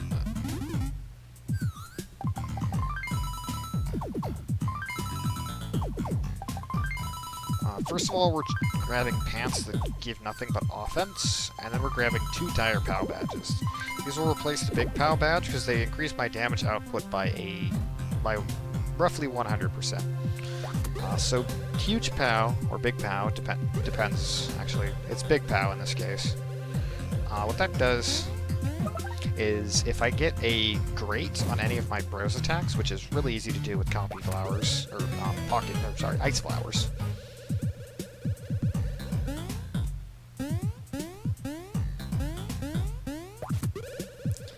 Then I get a 1.6 times boost to my offense, which is better than the red peppers give me, which is only 1.4 times.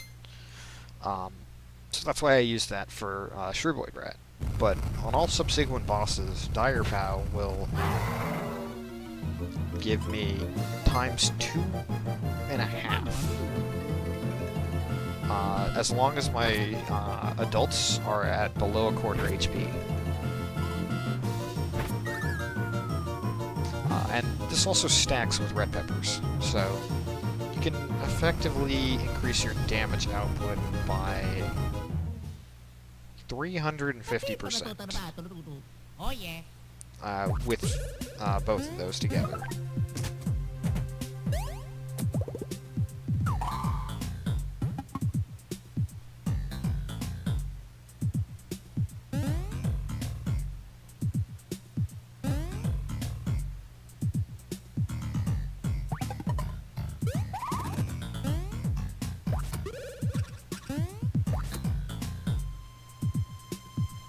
So I've gotten really, really bad RNG in this part in my last few runs, so I'm hoping I can get good RNG here. So, one cycle. Hey, second cycle on my first go. That hasn't happened in a while. It's been fifth all of my most recent runs. First on the second go. My best is 1-2-1. So if I get first on this one as well, that's gonna save a good amount of time. Nope. Dang, second, first, and second. Just one extra cycle off of my personal best. My most recent runs, I've got like fifth, fourth, and second, and like fifth, third, and second. So we're breaking up the ball for him, because if the babies are on the top screen and you load a new screen, it lags a little bit, which is bad, because what that means is the adults are likely to roll off the edge there. There's like only a couple of frames which you can actually move them away from the ledge. And then you have to make a walk of shame if that happens.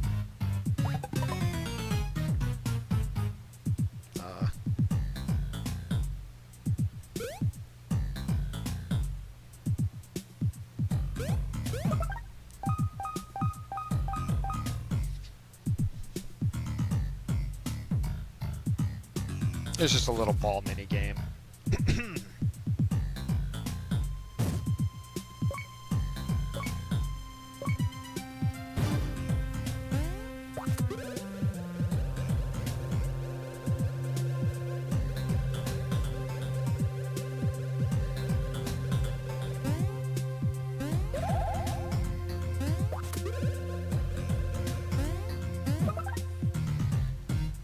You hear Jingle, you hear nowhere else in the game. It's like, isn't that nice?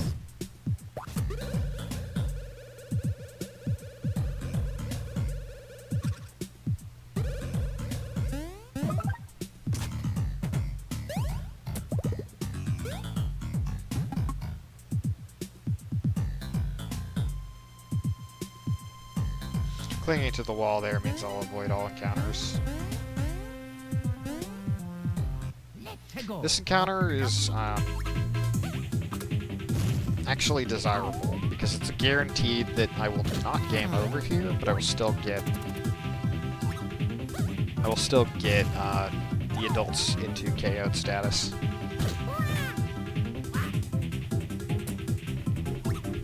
It lets you proceed.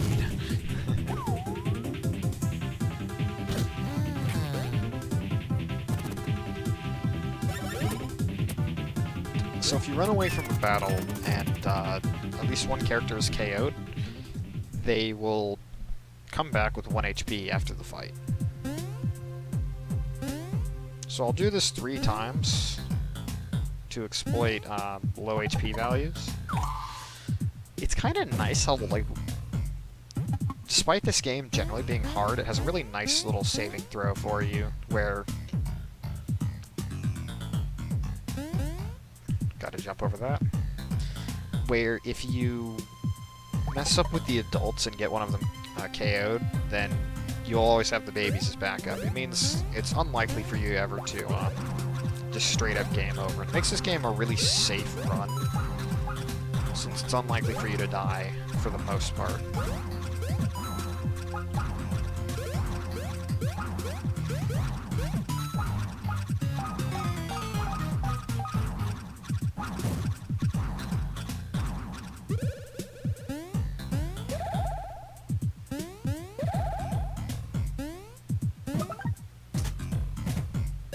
Actually, I don't need to grab the babies here. I keep forgetting that.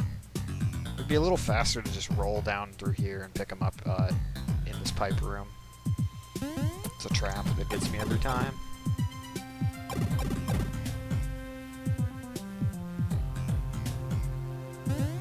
I'm not gonna save. This fight's usually pretty easy anyways, so taking the extra 5 seconds to save isn't really worth it when, if I die here, I'm probably just going to end the run anyways. Because you have to sit through a minute-long cutscene. And Petey's attacks are really easy to dodge. Now, expect me to lose more time here because this boss went absolutely perfectly in my PB.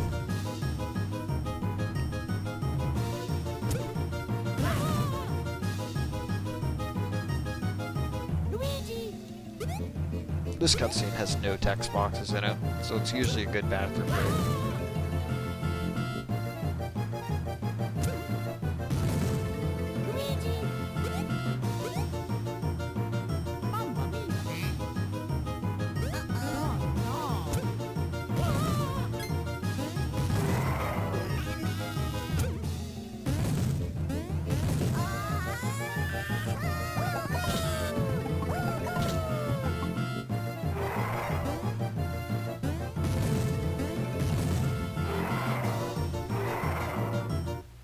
Go.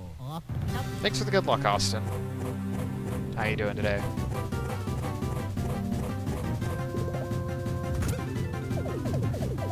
He seems to lead with the spin more than anything else.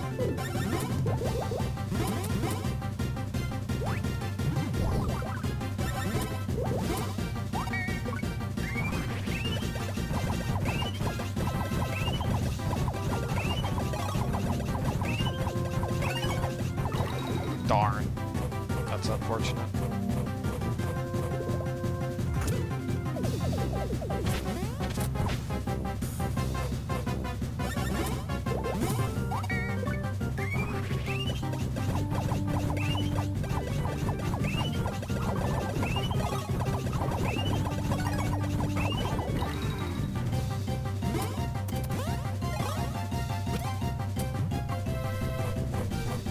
Darn.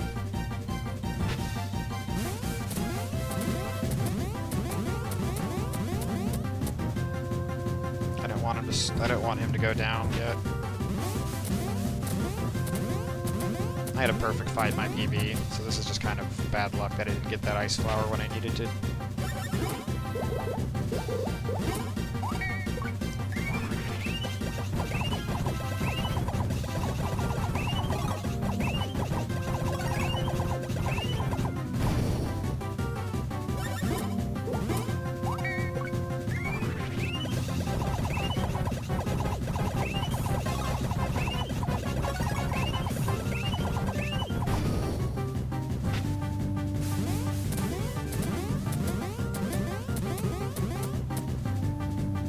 Please don't do the spitting attack. Just go back down.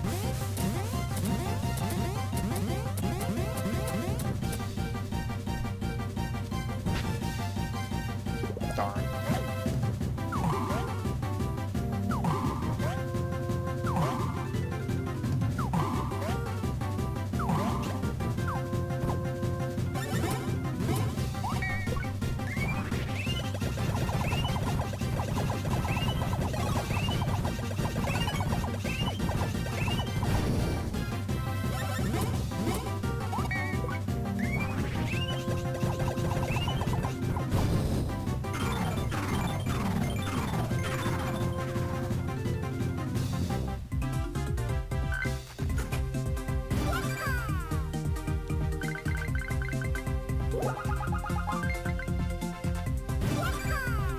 Huh, I might...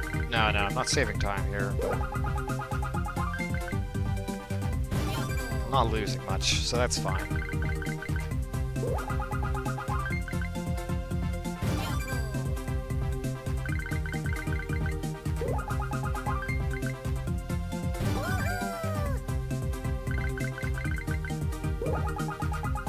Partly because I didn't save. I made the right choice there.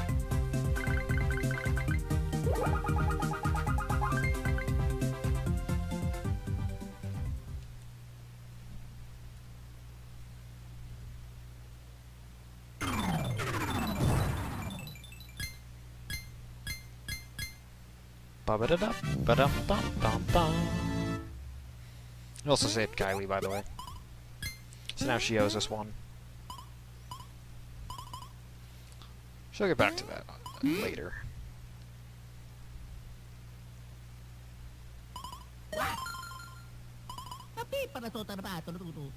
Oh yeah. So Kylie doesn't know what happened to the princess, but she was no longer in Petey's belly. The Shroops took her away again.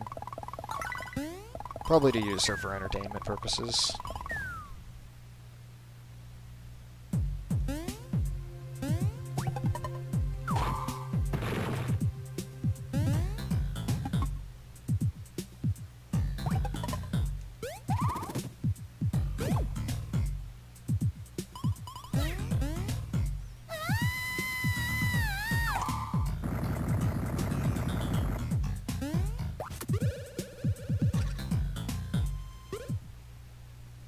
Oh, there's the princess. Except she's kind of got a bit of a disease. It's a bit of a prelude to Browser's Inside Story where everyone gets infected with the blorbs.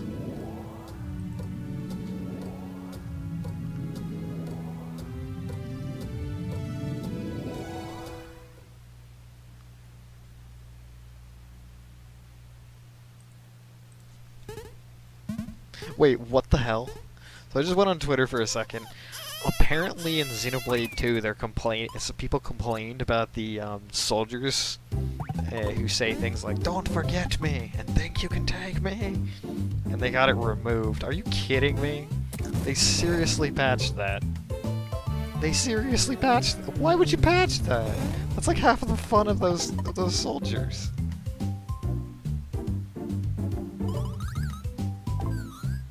So I need like 40 copy flowers.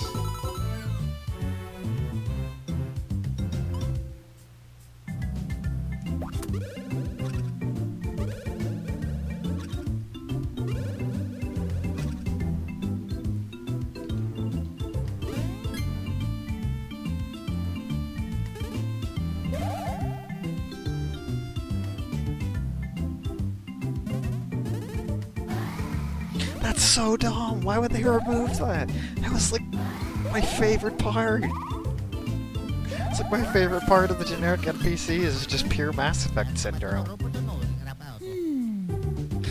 At least leave it as an option. Well, I guess I'm never patching my game until I finish it.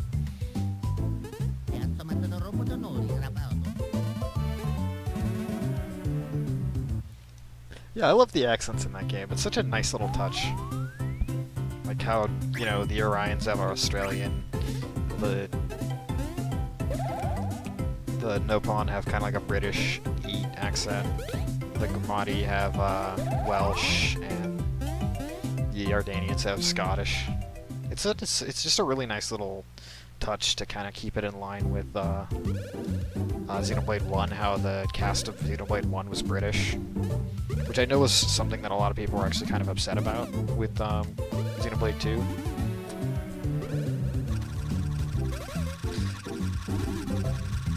It's like, geez, they patched that part of the game, but they don't remove some of the fan service. I would think that would be the bigger complaint that people would have. Not that I mind either. It's like, it is what it is for me, honestly. So apparently flattening the baby Peach into a pancake was finally enough to appease her.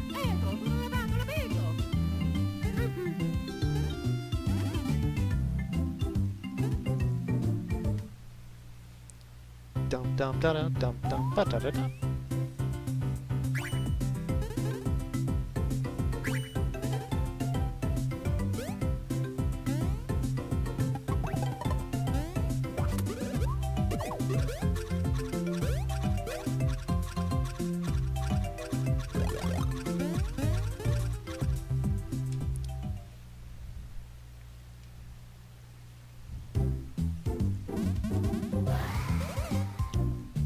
I wish I could do a better Scottish accent. Because I can't. I wish I knew at least enough Scots to get by.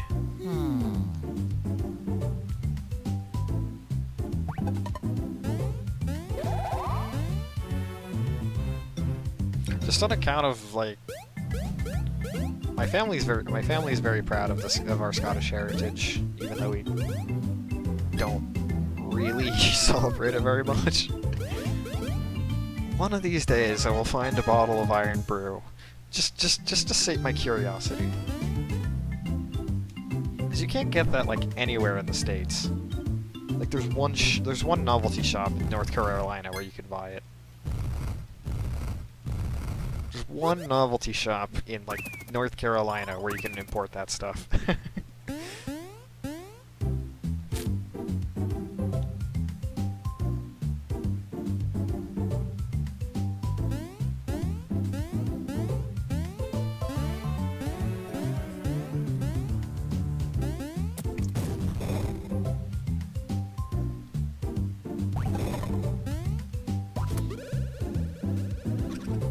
I also love how my dad once imported haggis.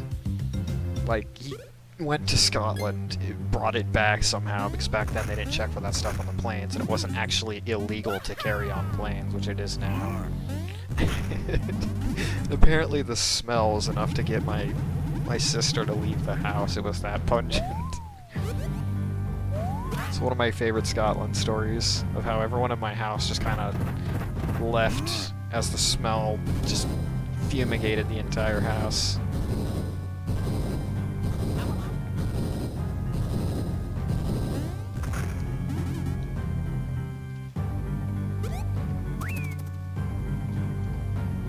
Oops, I did that on accident.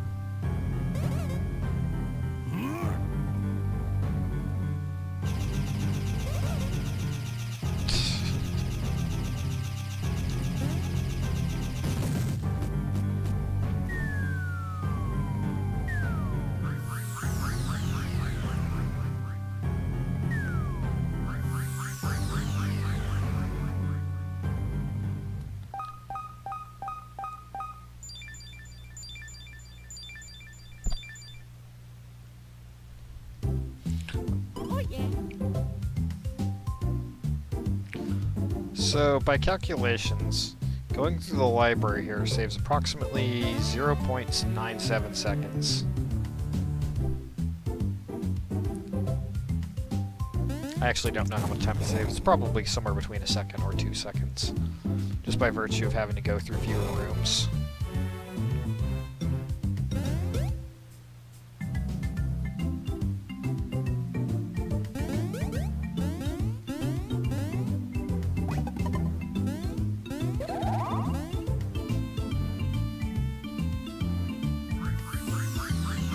I don't know how the adults follow us into this time hole, but they do. I guess they learned secret climbing powers while I wasn't looking, that they never use again.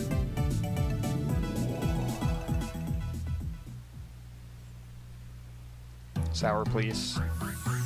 This music will never get out of your head.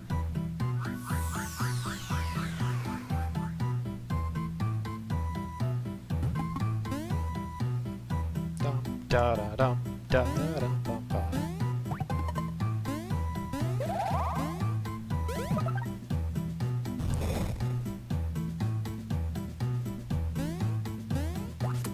What is sauerkraut? That's just horseradish and onions, right? I don't think I've ever had it, so I wouldn't really be able to say if I like it or not.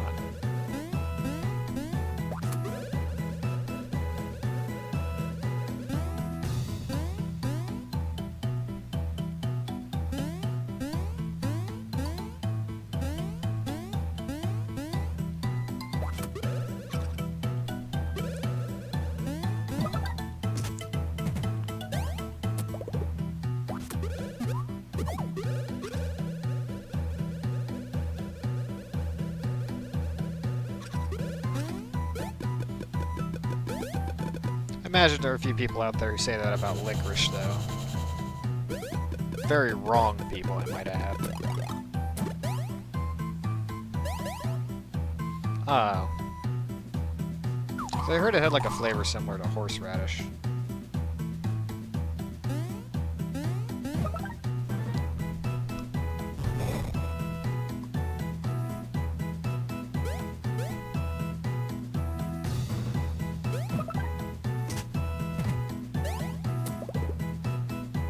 have had... The last fermented food that I had that I can remember was natto. Word of advice, it's an acquired taste. So natto is fermented soybeans. Oops. It's not for everyone. It's kind of gross.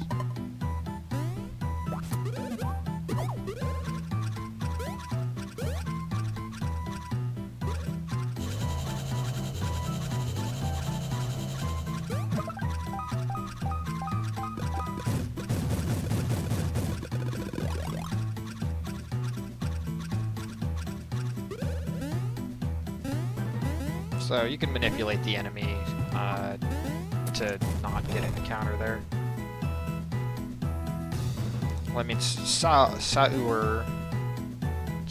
as the Germans spell it, could mean a lot of things. But I see.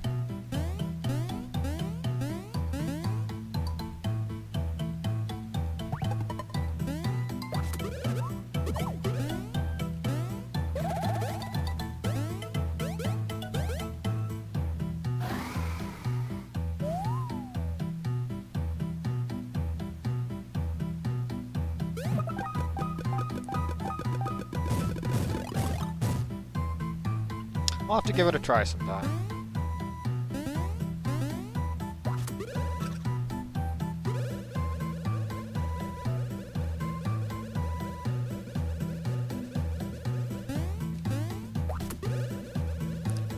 Because the thing with words is sometimes words have the same origin, and sometimes they have a completely different origin.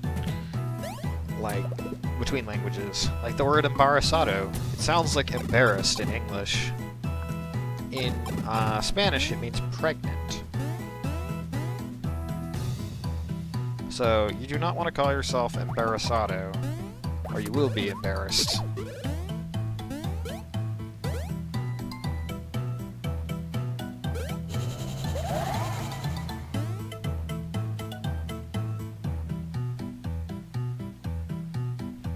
Unless you actually are pregnant, in which case that makes sense. It would make sense to do so.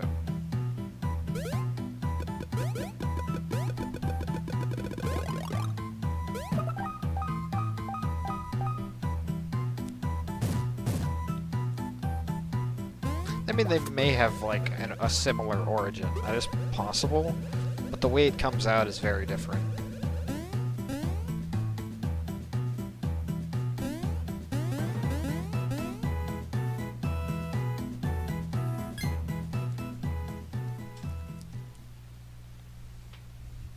Hi, Colin.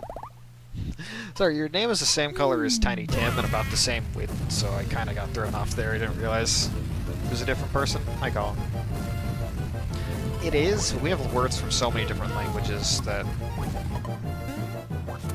it doesn't necessarily mean much. Like, English borrows a ton of rules from French, especially American English. There's a lot of things that we borrowed from the French.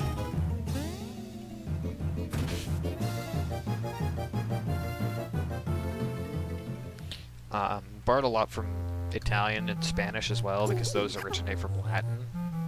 So, I mean, I guess you could say it borrows from Latin.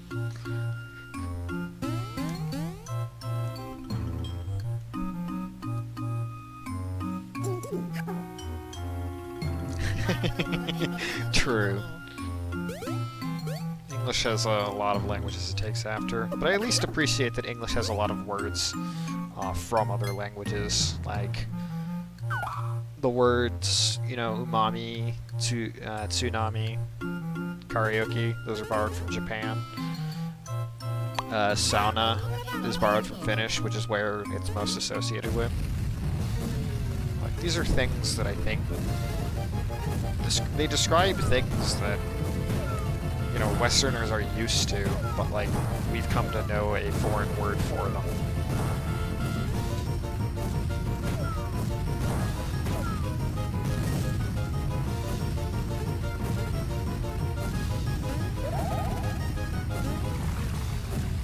The well, sorry, English-speaking Westerners, because Finland is still a Western country.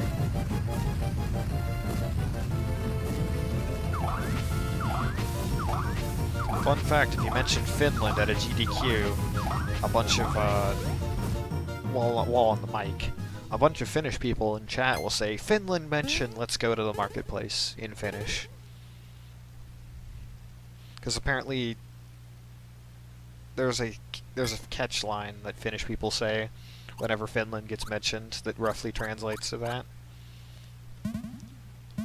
I just started laughing because I look at the VOD of my GDQ run and I mention that one of the runners for East Origin is from Finland, and then suddenly everyone, like 5 people in chat, say the same thing.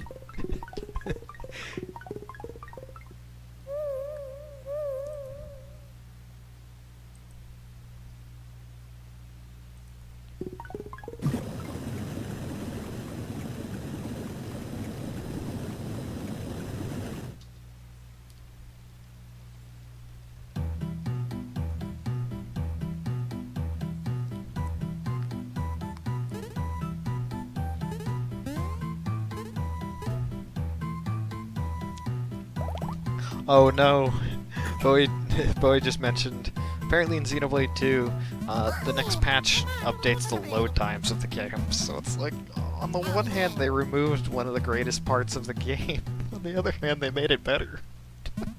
I don't know what to do anymore.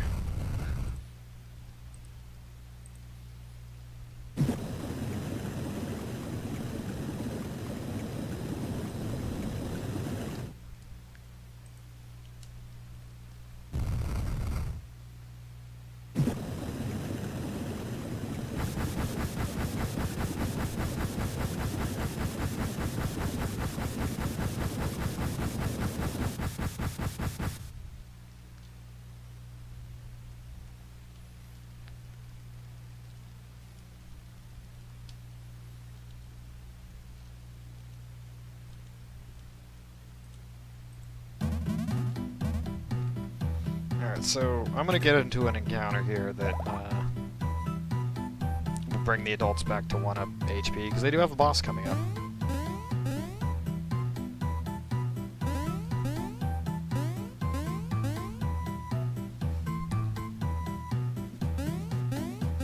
And I usually pick this guy because he's the biggest pain in the butt to try and dodge.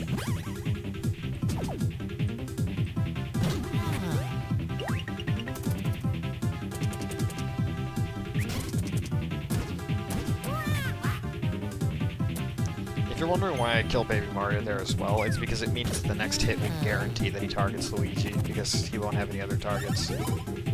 Rather than, you know, leaving it to being a 50-50. As long as one lives, then everyone's fine.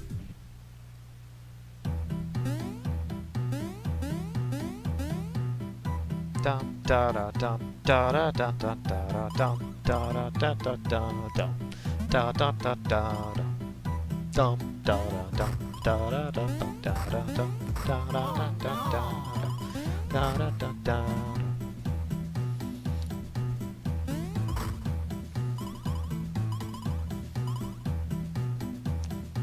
Let's go. Ba-dum, ba-dum.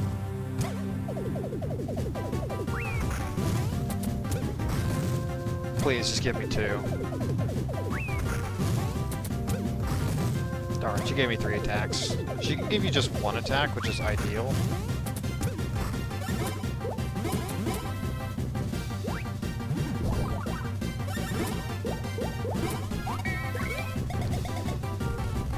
And copy flowers. This is a really nice boss because it's a really great warm-up for copy flowers.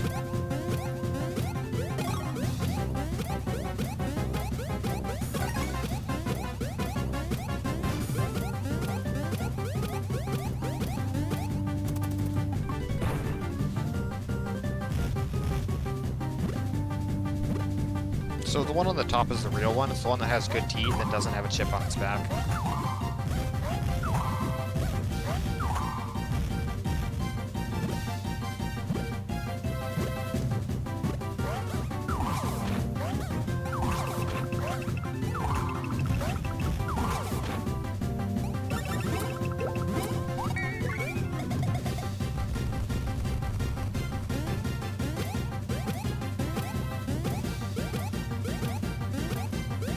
one of the easier bosses in the speedrun, thankfully.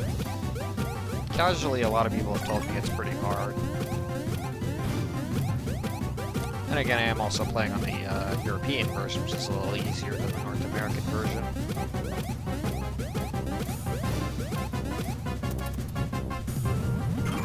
Nice fight.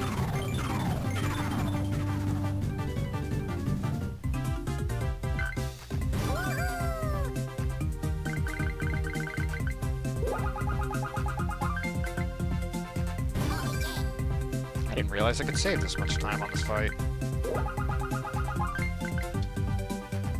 At a full 20 seconds I can save on that split.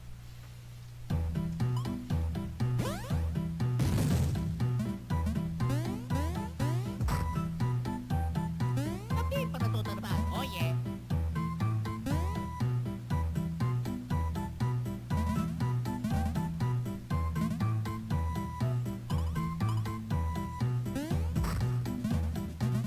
Oh yeah. Yeah. Thank you very much. Luigi. Luigi forgets to escort his baby self up. Oh. Oh no. Eddie.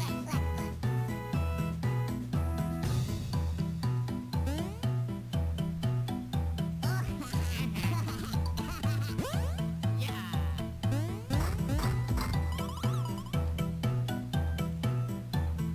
You, too heavy.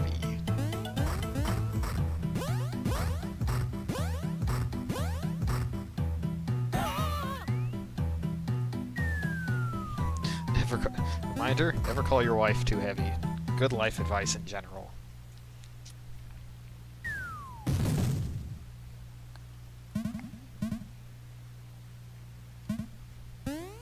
Hindi pa natutrabaho. Hindi trabaho to.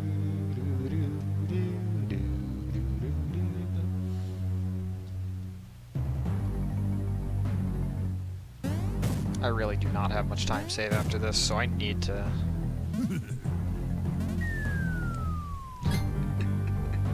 Because I really need this to go well.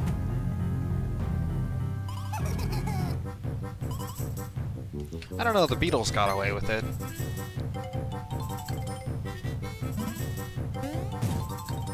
Of course, the Beatles got away with a lot of things, so it's not really a good litmus test there.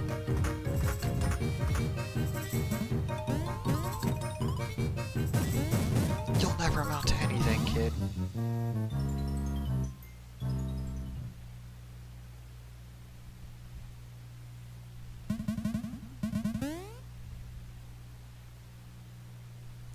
Whoops.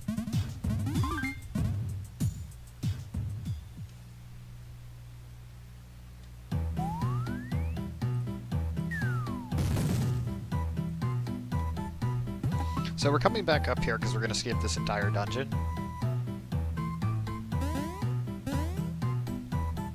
And get into an encounter here.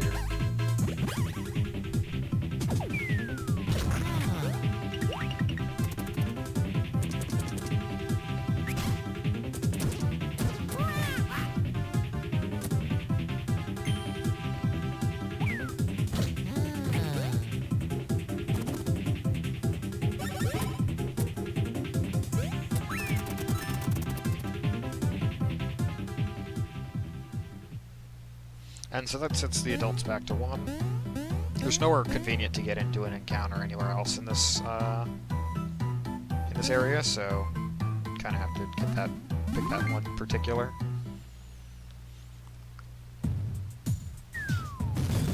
So this next glitch we're about to do is frame perfect and subpixel perfect, and I will keep my story of that, and I'll stick to it because it's true, although it's a bit deceptive.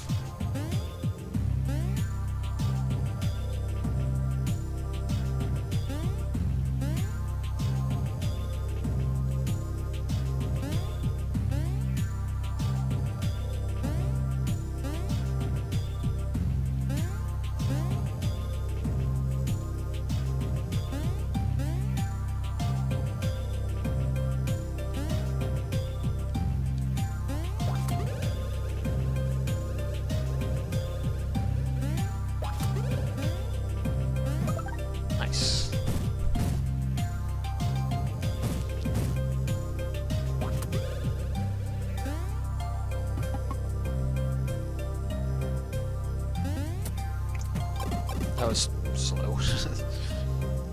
Probably lose about 20 seconds on some of best tier, but if I get this first try on this next fight, I will be back 2 minutes ahead.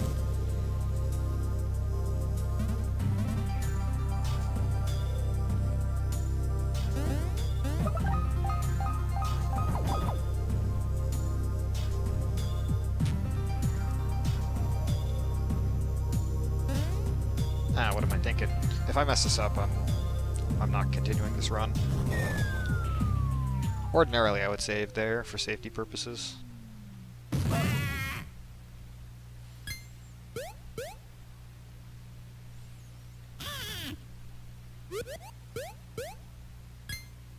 Let's go.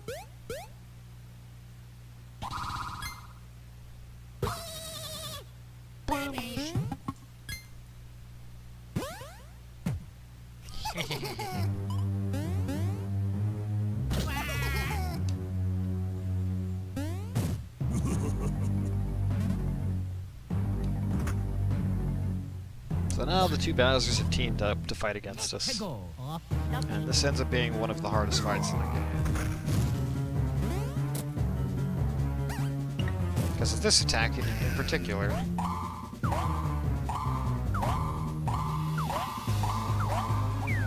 Wow. Okay. Time saving coming.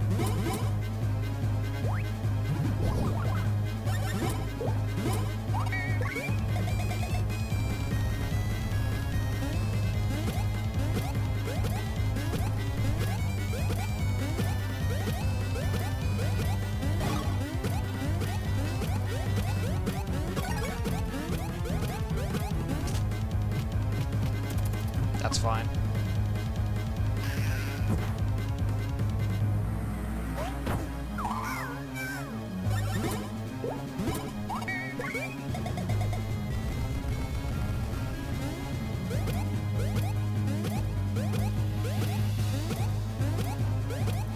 The red on the background really throws me off sometimes.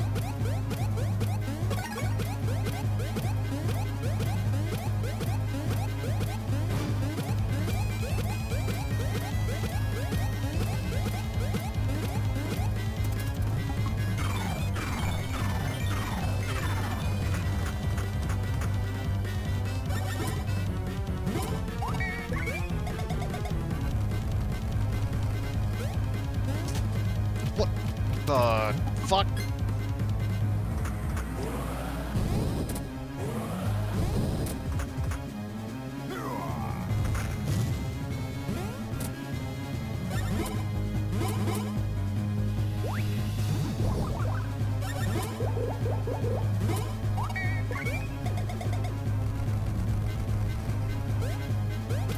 I got thrown off super hard there.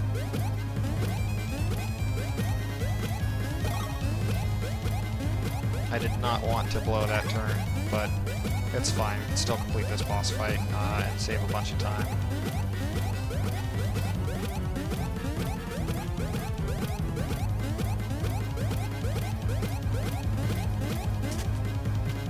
Or not. Okay, I got over 440.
X-A-Y-B.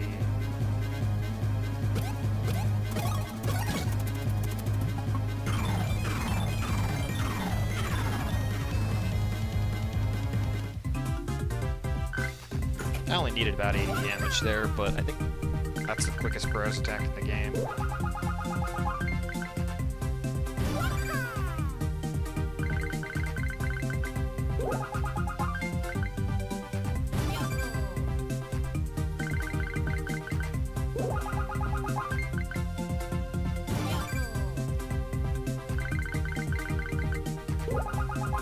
Darn.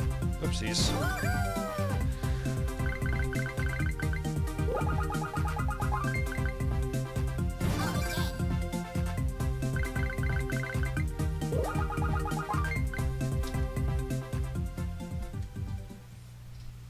I lost a minute on that fight. Crud. Exactly.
So this next dungeon, we have a really silly way to just skip a large portion of it.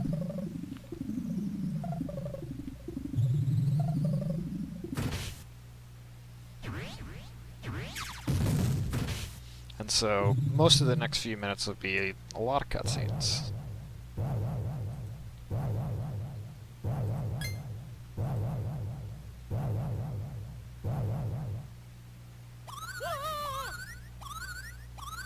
Let's go.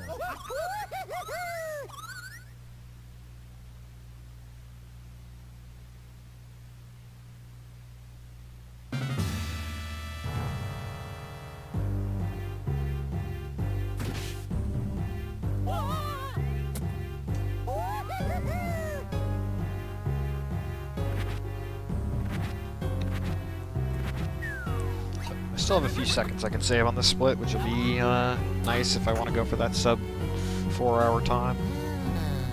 The Commander Shirt split's the one that I really have the time save left on.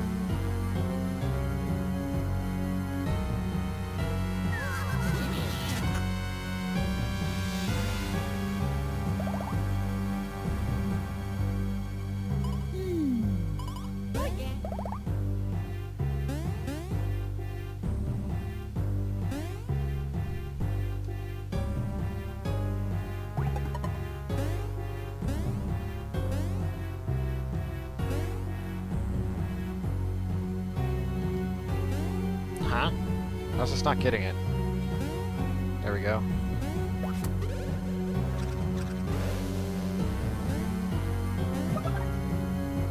Well, I don't think I got that time save anymore.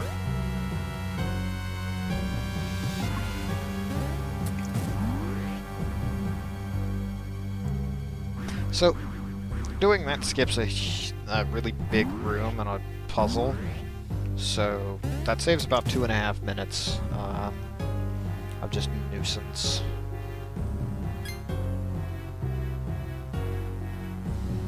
Mind you, we don't know exactly how much time each thing saves, because it's always, you know, in theory, and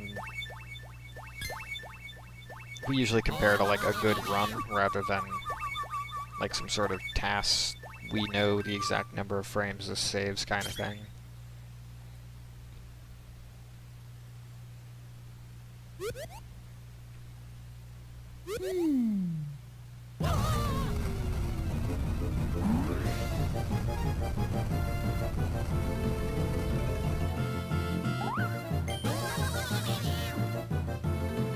baby rage. Like how baby Luigi stops crying just to look over.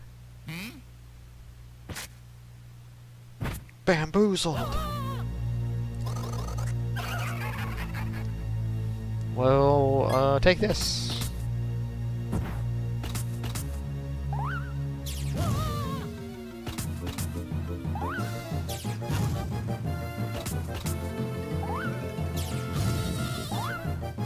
I still have no idea where Princess Shroom goes in this cutscene.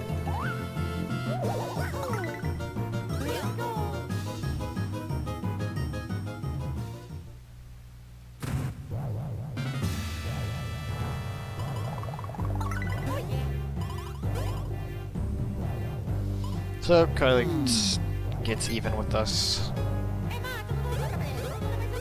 Also, she pulls out that master key that she had from the previous dungeon.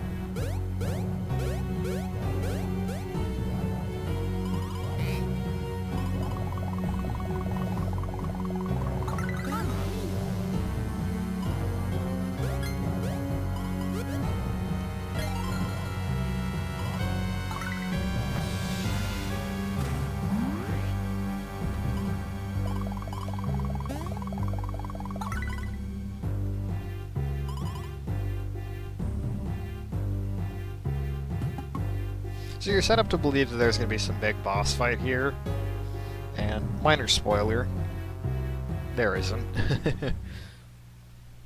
You can tell by my splits, or the fact that it says Spaceship End and not like the name of a boss.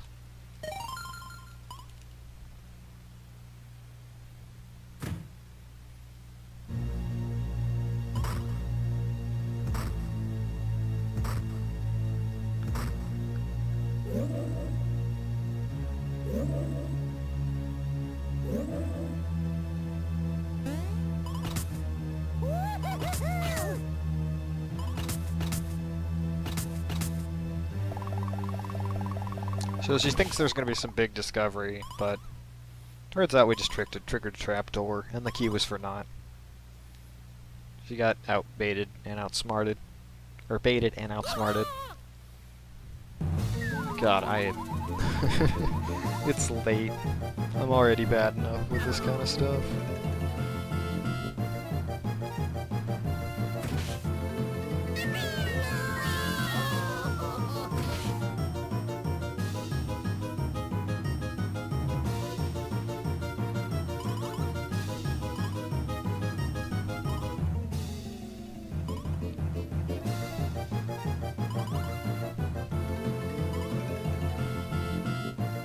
We can still get sub 4 though, which is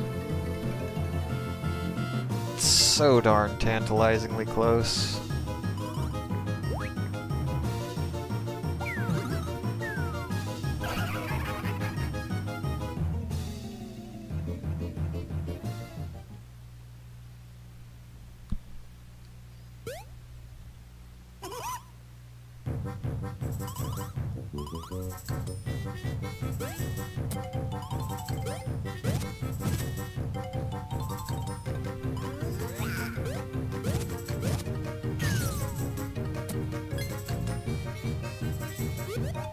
I like how the shroom just stands there, stops laughing to look around, and then goes back to laughing.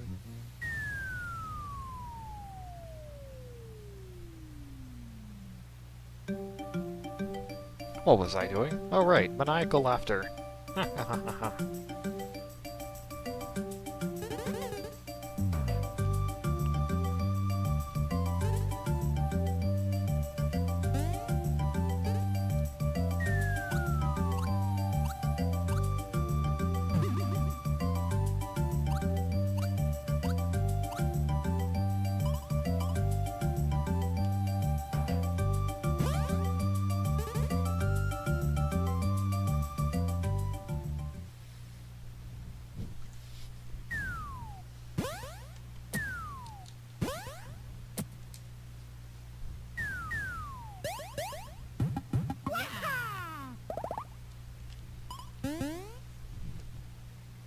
This is destroyed Toad Town. We're not going to spend very long here because it's kind of depressing.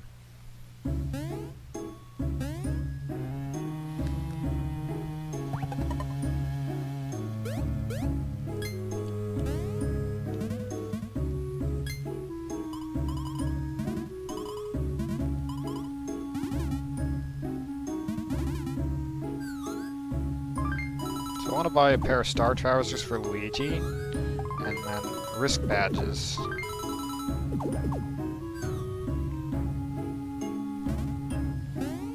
And go here, buy a couple of 1-up supers, a few mixed flowers, and then a few red shells, and then sell all of our non-1-up super mushrooms.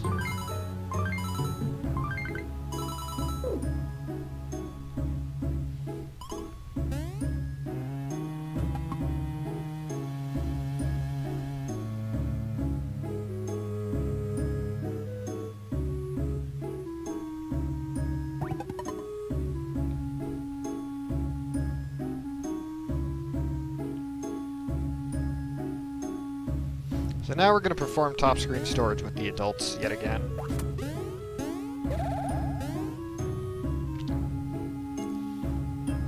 This is going to cause the adults to come onto the bottom screen completely out of bounds. So we want to stay in between the wall here. With just enough inbounds to grab the babies, throw them over here, and then move the adults back into the correct bounds. If I don't have them in the correct spot, I can soft lock, which is kind of terrifying. And I have done it before, so it's not completely unfounded.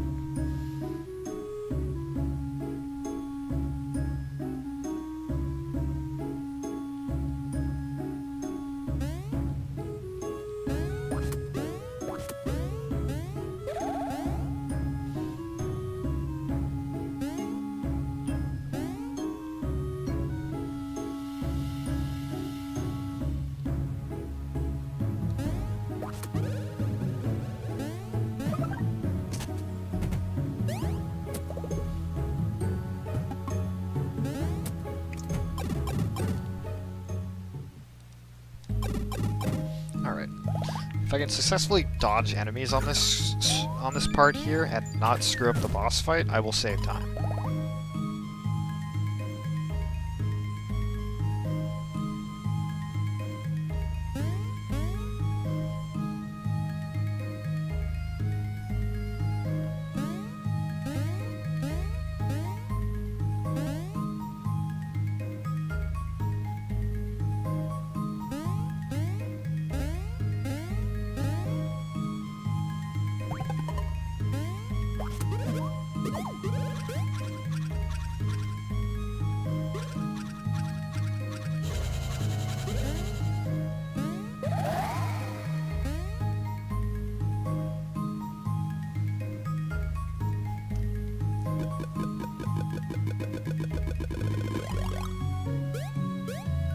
I always forget that you can't stack right underneath there. There's one last enemy to dodge. Let's do it.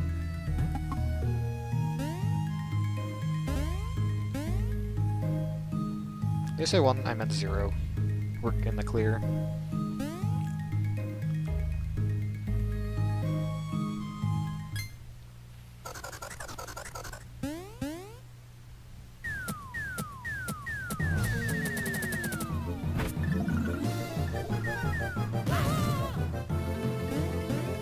Let's go. Off.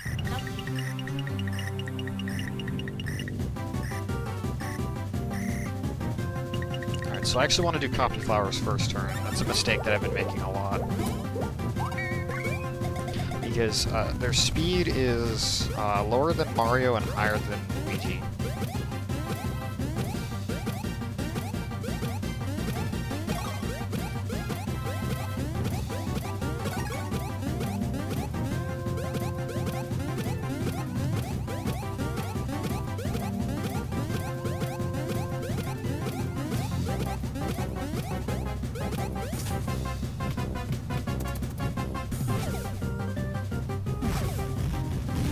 This will actually, I believe, skip Commander Shirk's first turn.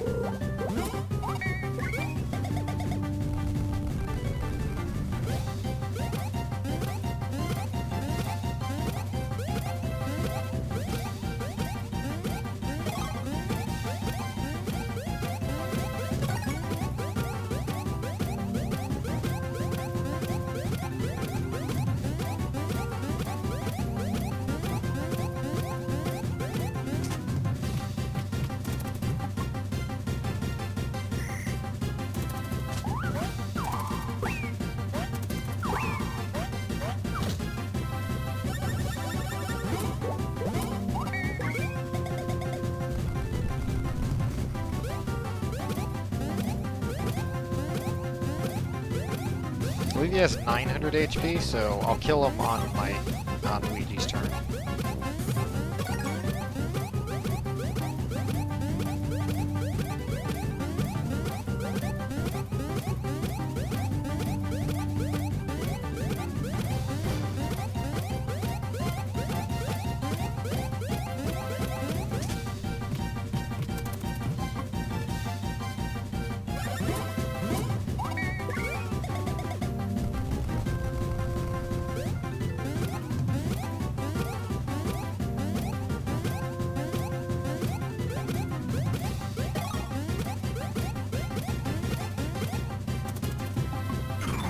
Huh. That went even faster than I was expecting.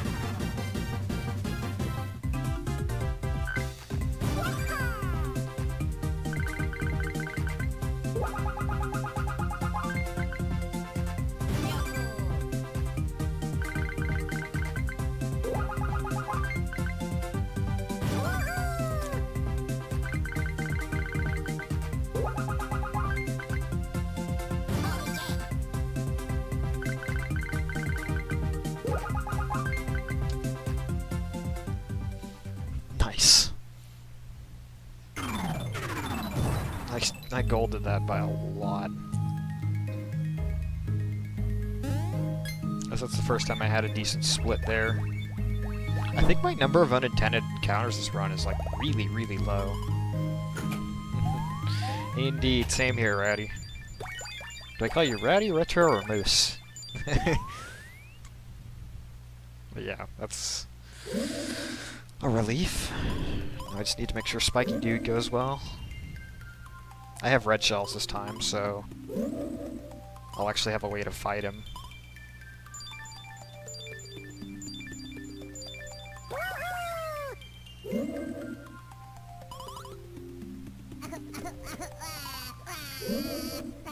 Okay, I'll call you Moose.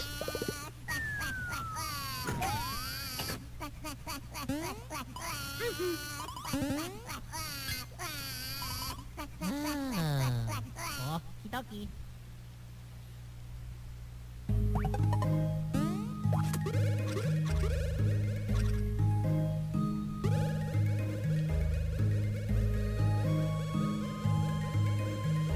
Alright, so the next area is Star Shrine, and this is going to be rough.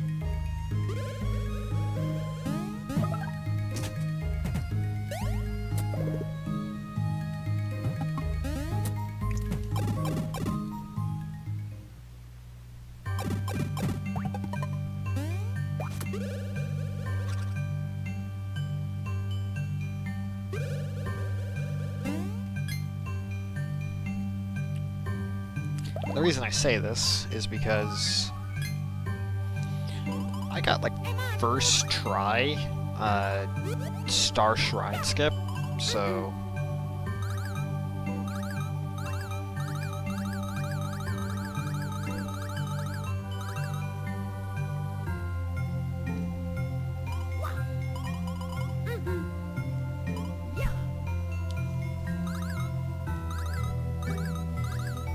if somebody could find a way to skip past this door, it would save like 2 minutes.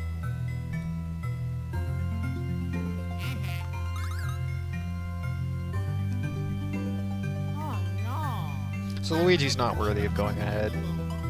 Yes, we are on 355 pace.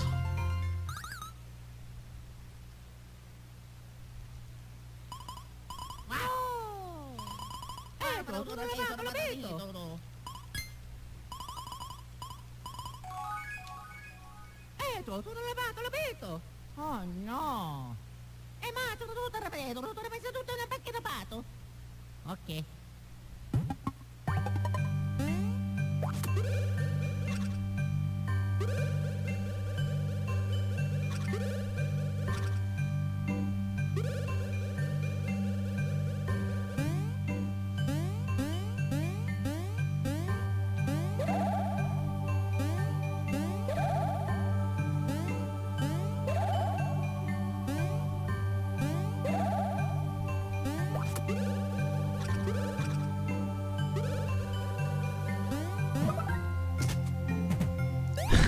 The whale of attachment, no!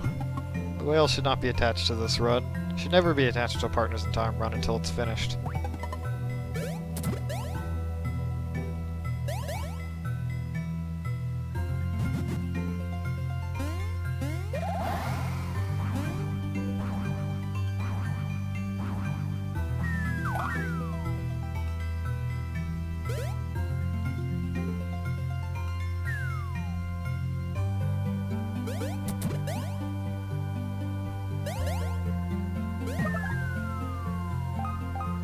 But I appreciate the whale nonetheless.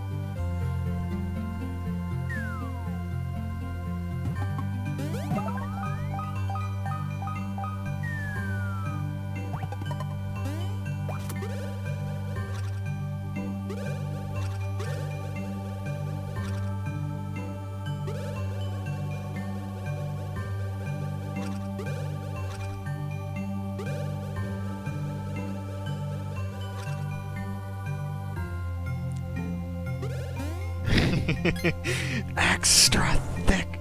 See, I think the stupid THICC meme is bad, and in fact, I actually have the word banned in my channel. I don't know how you got past it, but the line from Samurai Jack, where Aku just is on the phone call with trying to order a pizza, that shit is funny.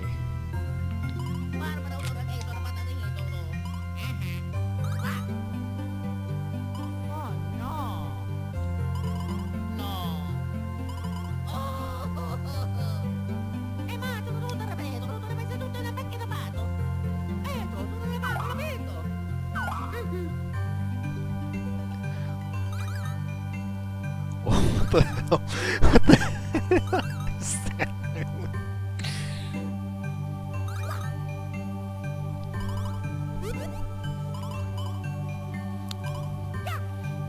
Extra thick.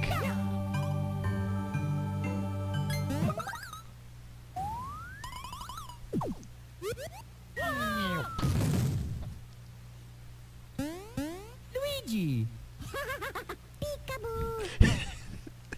Bot spam. That's amazing bot spam.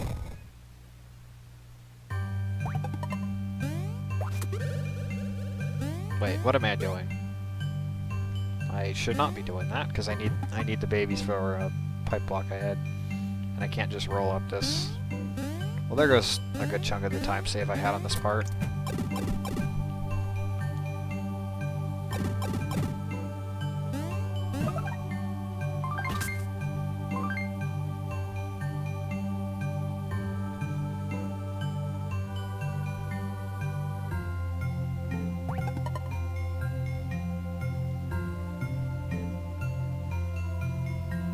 So the baby's sole purpose in this is to maneuver, like, to put themselves on a different screen.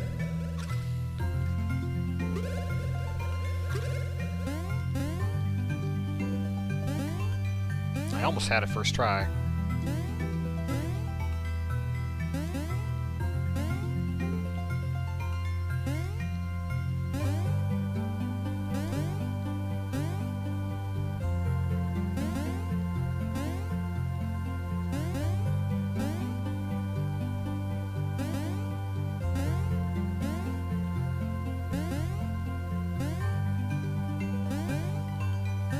Watching my time slip away.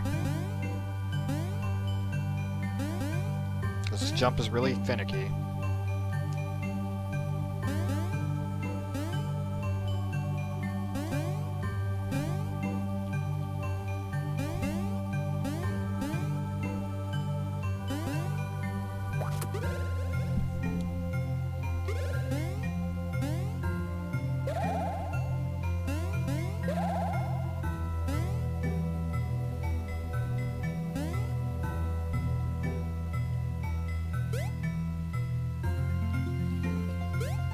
Moment of truth.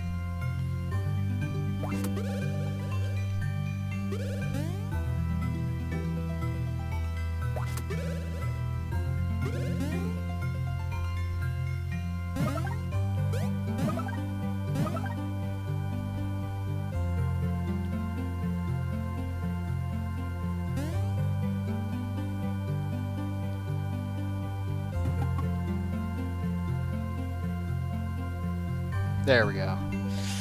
Whew. That's a relief. I don't know why I'm so stressed out right now about that.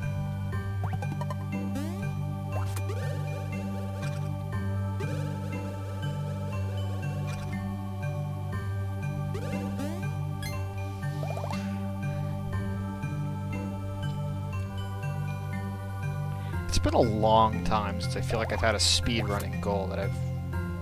Oh, come on. Are you serious right now?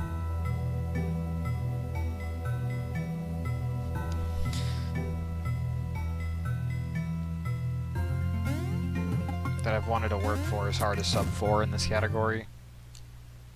I just lost whatever time I thought I was going to save.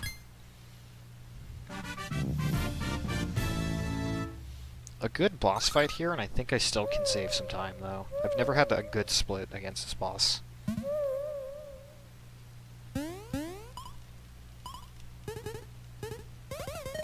usually forget to bring red shells. Oh yeah. Mamma mia. Oh yeah. Dame!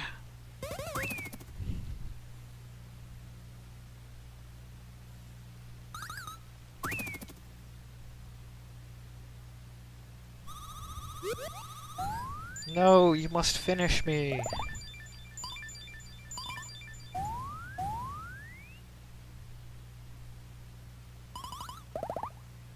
Let's go. Okay.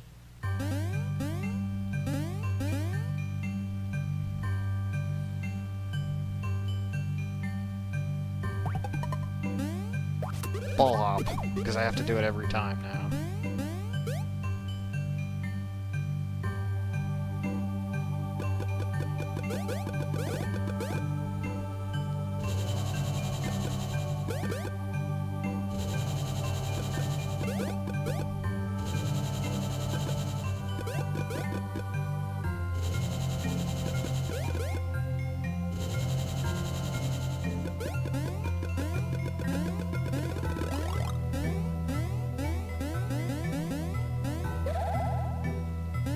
So I switch to the adults to do something while I'm waiting for the babies to regain normal size.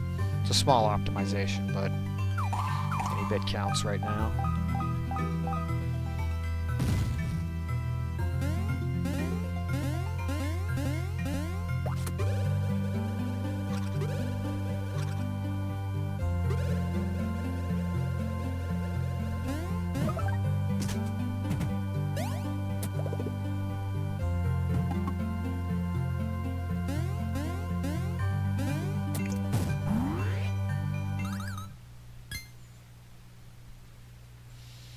Alrighty, touchscreen integration, go!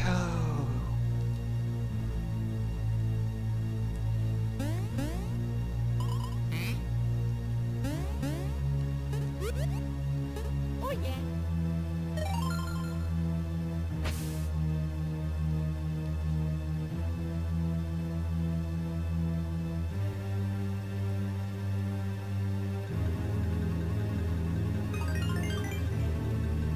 I'm really not sure what exactly is necessary for that. Like if it's a percentage or if it's like certain pixels need to be scraped off or what.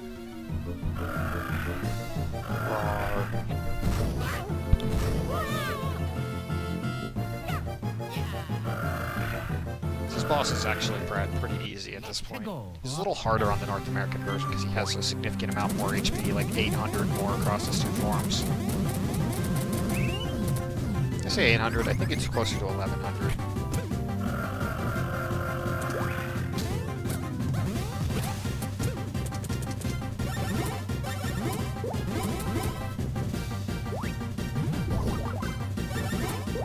I so rarely get defense downs against this guy, so I'm just gonna go for a red shell.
was in the zone there.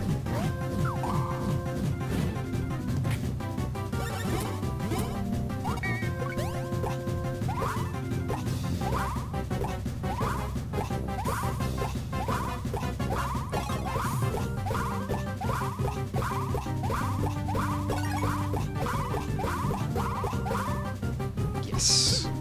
Clean first phase.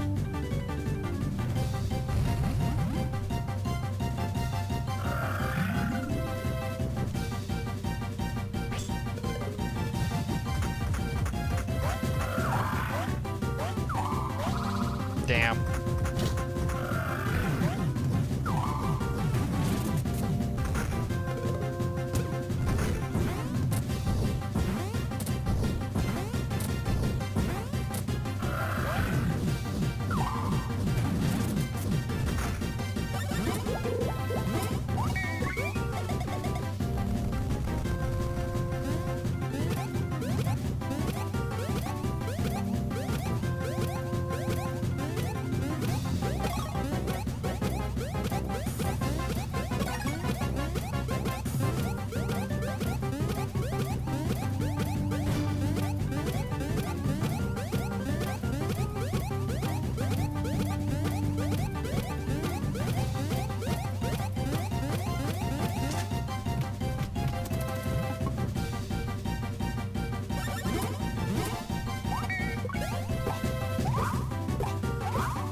I'm gonna save more time.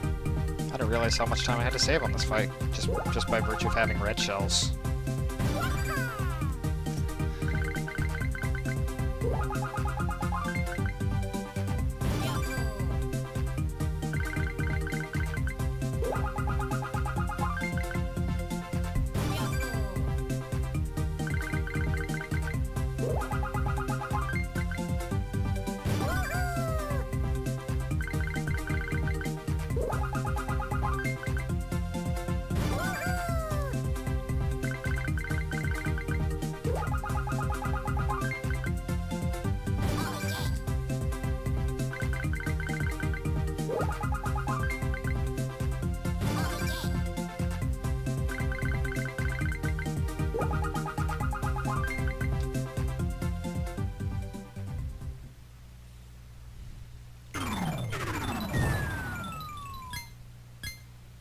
It'd be nice if you could use death warping to get out of this, and or use it to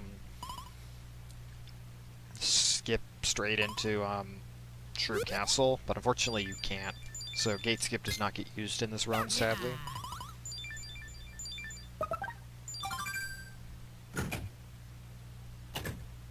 Oh yeah. Okay.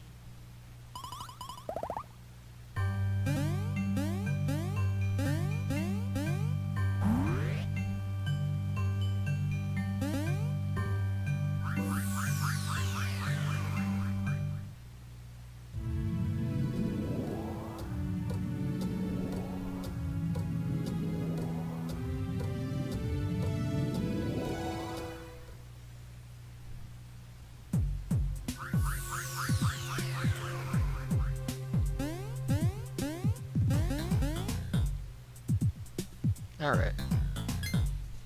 So, now we're on to the final dungeon.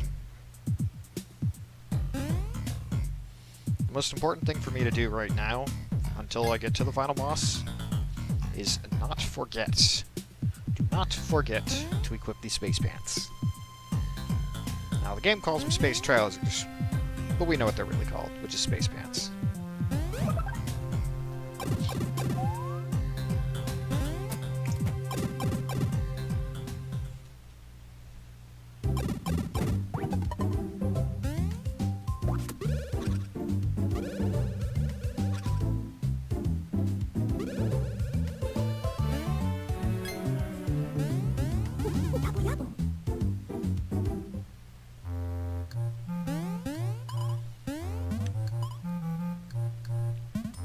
Oh yeah.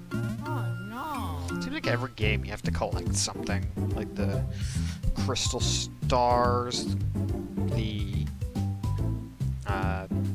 cobalt star shards, the bean star pieces, the star spirits, the pure hearts,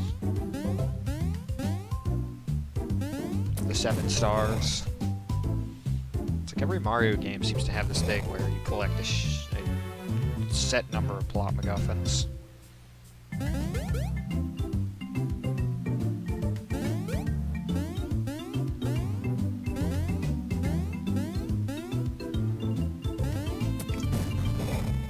There's trousers here, pants. Well, I mean, I am playing on the European version, so that may be the case.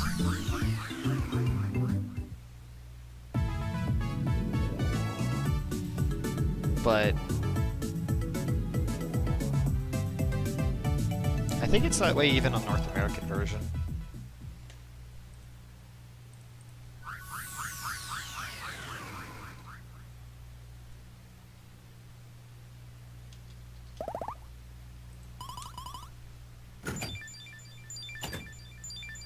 Yep, seems like every thread calls them space trousers, so they're presumably the same in all regions. Because, I mean, North Americans do know, they do understand that trousers means pants.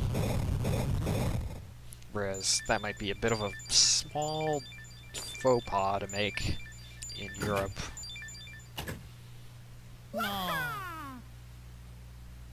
You know, and here I thought my potential best time for this game was like a 3:54, but I could push it down to a 3:52 at my current level. Okay.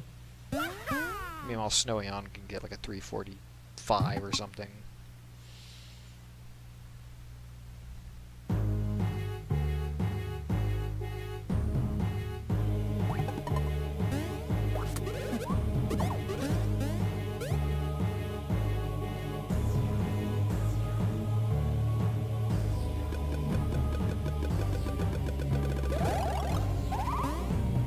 So this is referred to as a baby cake spin. It combines the baby cake ability, which flattens the babies, and the spin, where if you jump just as the babies turn to regular size, the babies will get additional height, and you'll be able to spring them up to heights that they shouldn't be able to reach, thus skipping a lot of really annoying sections of this dungeon. Haha, not this time, buddy.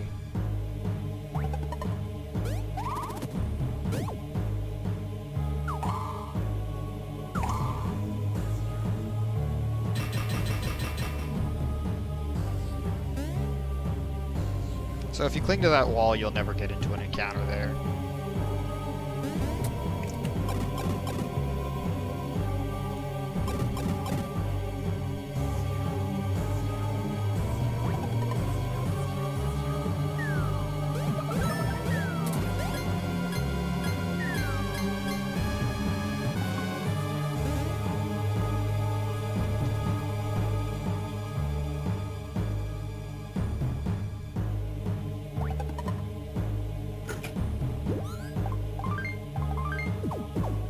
There. Hardest part of the run done.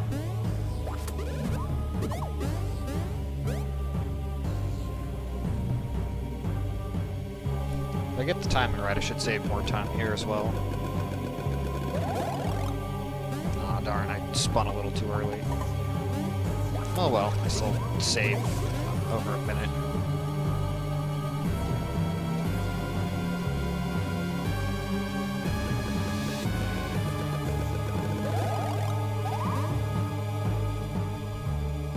So I want to be extra careful not to fall off these railings here. If I do, then it's a long way back.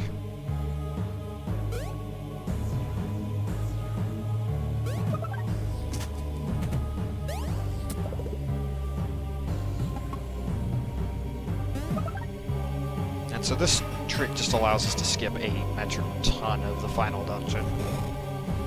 No more lighting of these stupid lasers. Mothership minigame.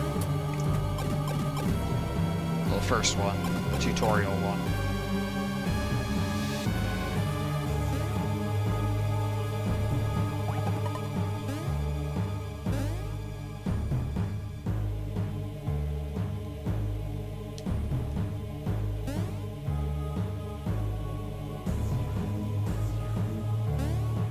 another area where I'm slightly more consistent than Snowy-On. It's one of the few things I can actually say I can handle better. Okay.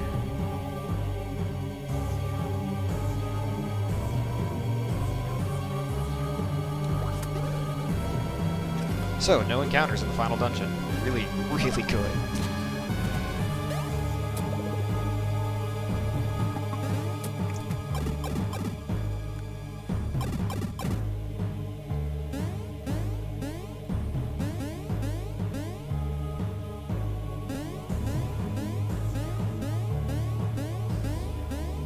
Amazing stair jumps right there. And now I also have to remember to roll on this screen, because that'll save a little bit of time. Not there.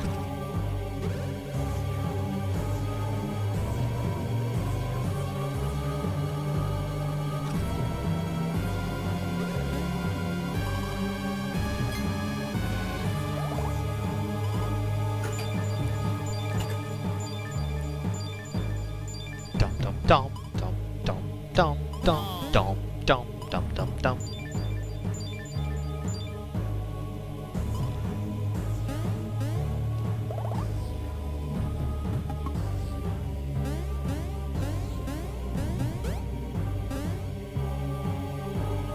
Because of this switch, I can't roll there.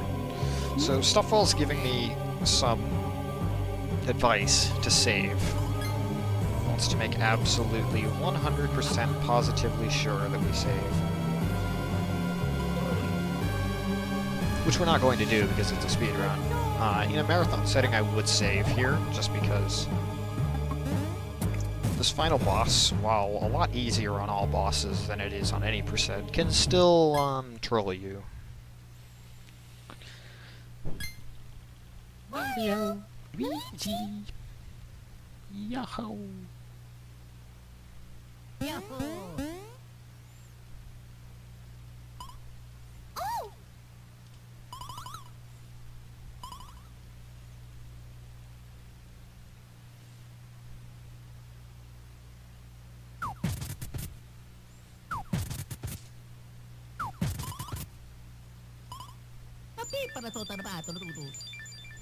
So Peach admits she has, along with everyone else it seems, she does not want us to finish the Cobalt Star. But as she tries to tell us, yet again, something happens.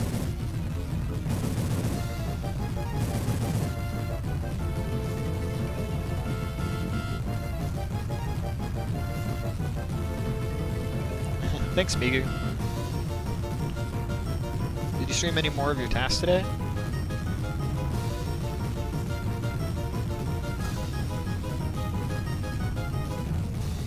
Oh, by the way, I found out on Shrubboy Brat, if you get speed down, if you're ever thinking of tasking all bosses or something, I don't know. This wouldn't work on any percent now that I think about it. But if you get a speed down on Shrubboy Brat, what happens is you can actually skip all of its turns. Even if you use Huge Pow.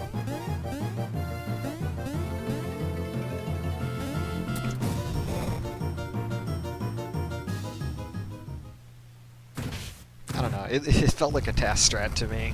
When I got it, I was like, oh snap, I skipped his turn. And I would have one-cycled him too, but my Pocket Chomps dropped at about 550.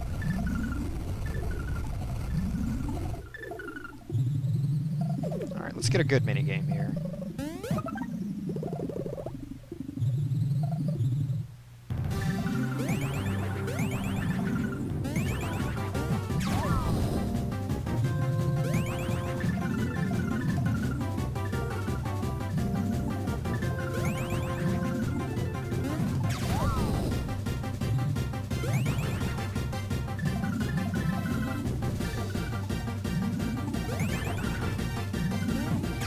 Oh, come on. That wasn't enough.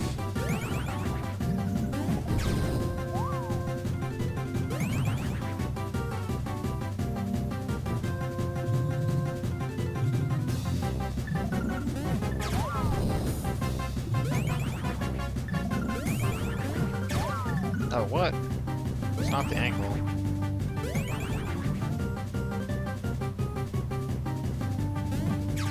There we go. I'll save just a couple of seconds.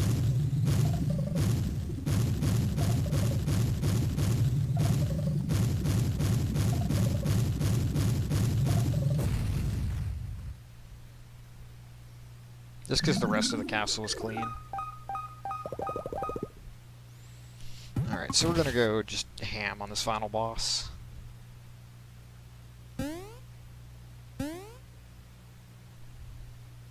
YOLO!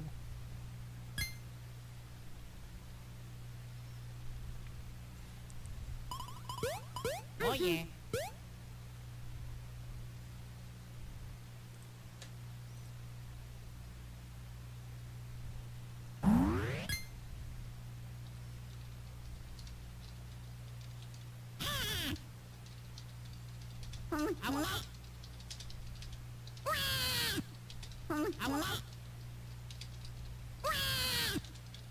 No. Mario.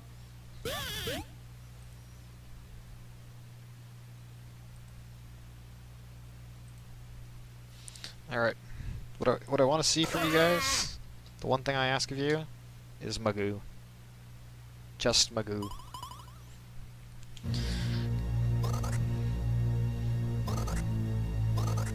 Magoo for Migu. I like how one of these characters looks like the OWO face. Like one of the text characters that the shrooms speak. For a second there I was like worried, did I forget to equip Space Pants? Because that's gonna be that would be a deal breaker if I did, but I didn't forget it. 2, 3, 4, 5, 6, 7, 8, 9, 10, 11, 12, 13, 14, 15.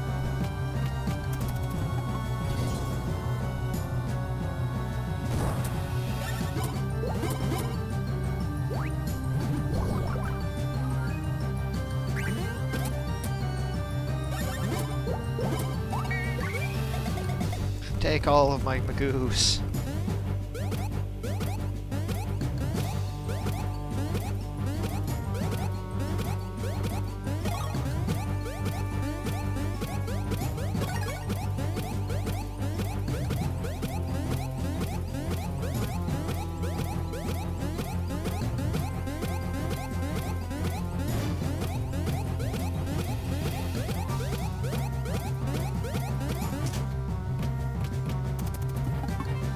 Okay, so I want to do less than 200 right now.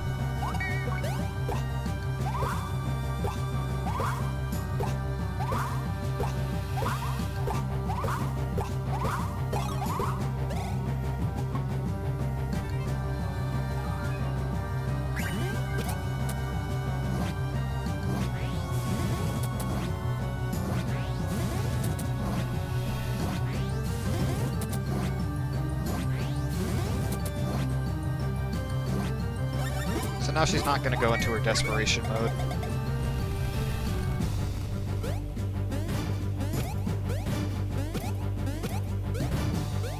What is with all these luckies right now?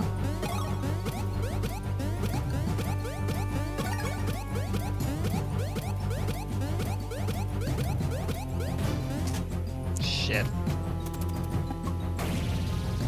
That's bad. That's really not good. Well, I need a good one right now. If I get a good one, I'll salvage the situation.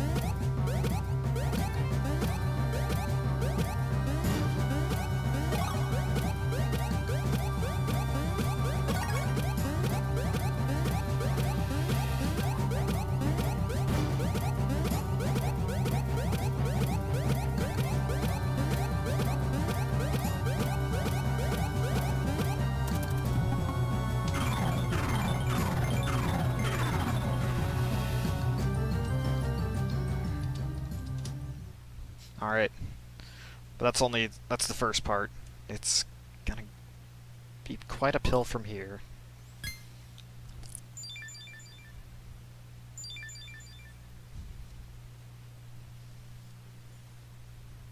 Yeah. Like, this fight went about as perfectly as possible in my PB, so this is just going to come down to not losing time. Oh yeah.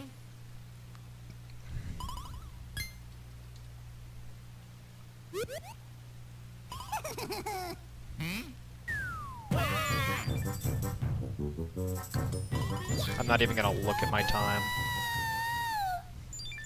I'll know if I'm losing or not.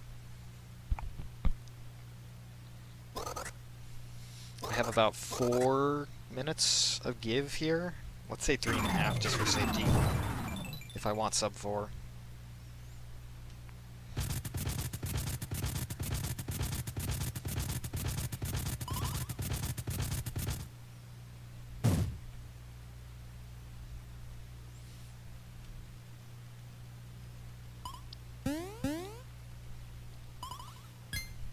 There's not enough Magoo in chat. We need more Magoos.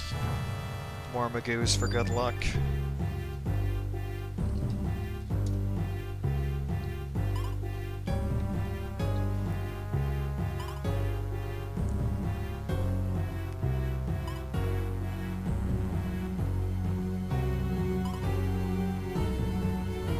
Feel free to spam or pyramid Magoo all you want, I don't care. Just as long as there's as much Magoo as possible. At least in the final phase. It doesn't have to get too heavy in the first phase.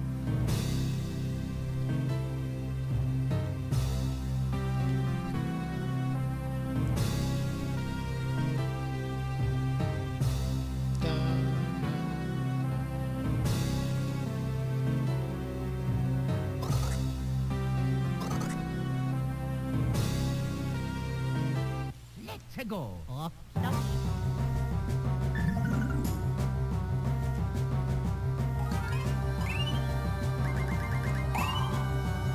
Darn. I actually kind of wanted to hit just one. Okay, Chomps is relatively fast.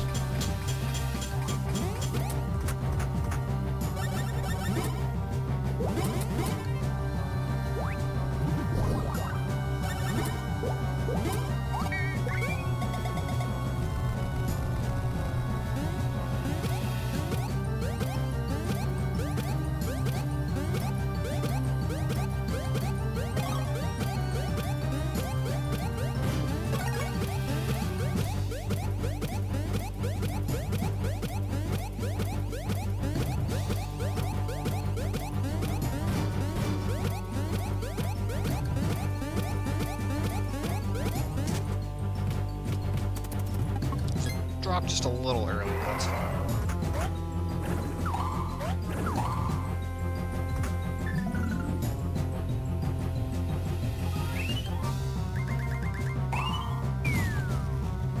Meteors.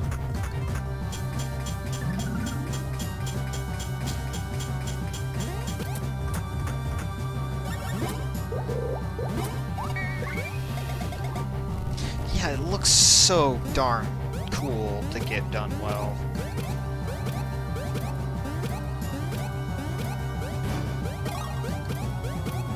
Snowion is even better than I am. Same with Anwinu.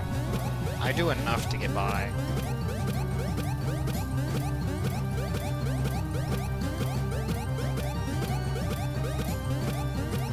I can count on about 50 hits.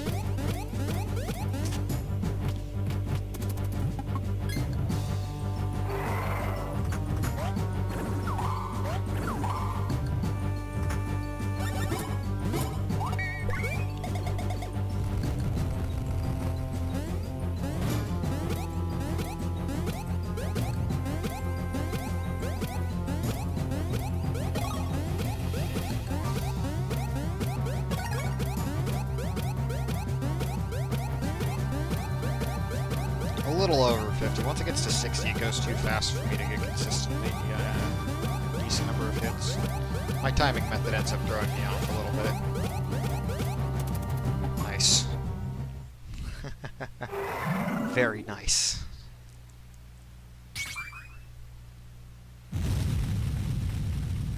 So now she's gonna get 2 turns.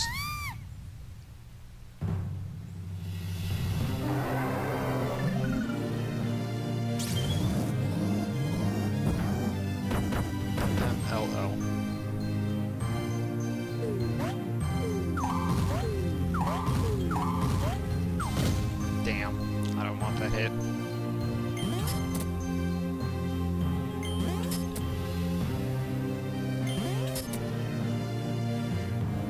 Where's the Magoose? I need more Magoose.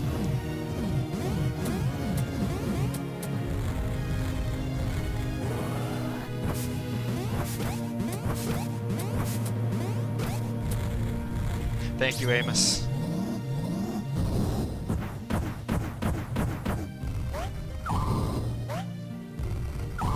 That was a little early. I was kind of terrified that wouldn't work out.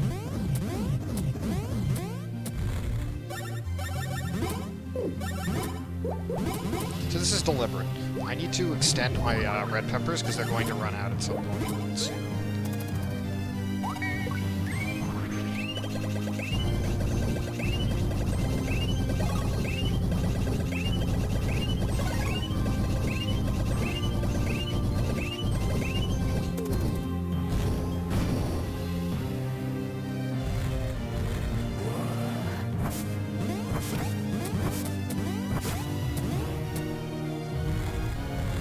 RPG Dino's also accepted.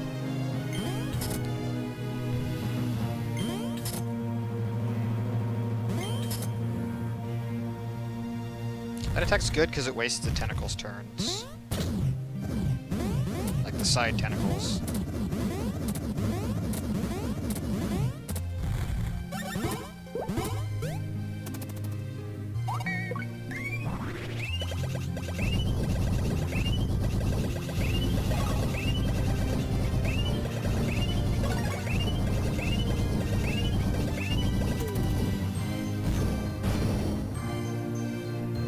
Enough to kill feet and head.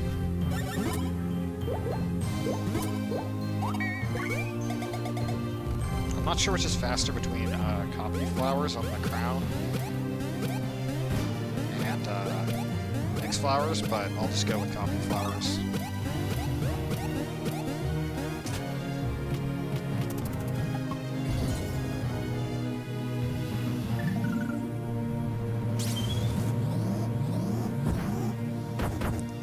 ML.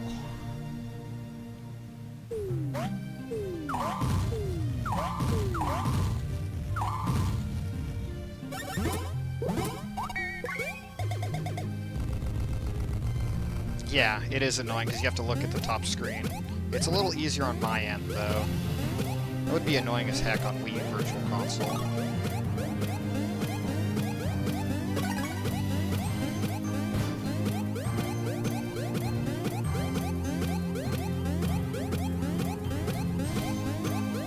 It's already annoying enough on this phase.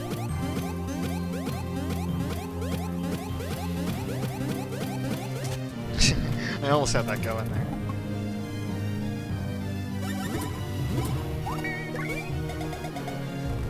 Exactly.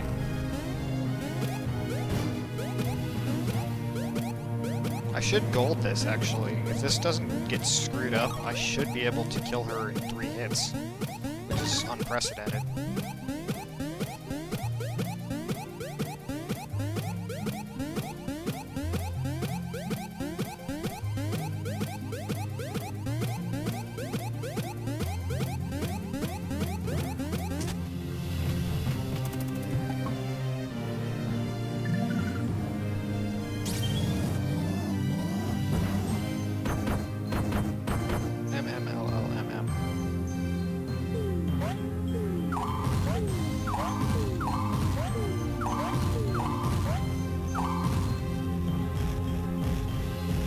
Don't do the grab attack, please. Thank you. The grab attack is the scariest thing she can do. If she has no legs, it completely throws them off sync.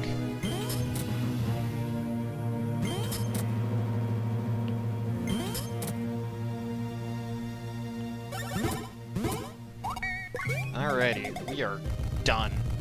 Assuming I don't mess this up.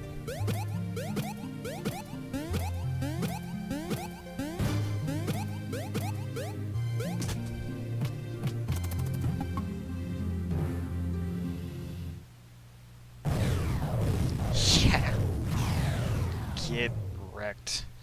The Teleport Tentacle Stab is Which one is moving?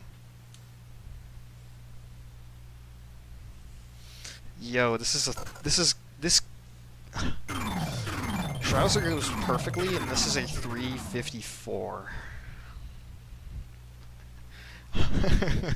If only I'd gotten a run that had a good start. Like, I was 3 minutes behind. This run was dead to rights.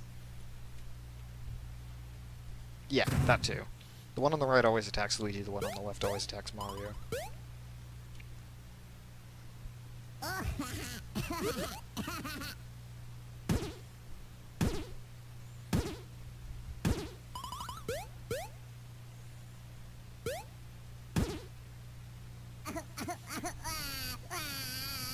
So it's about 10 minutes from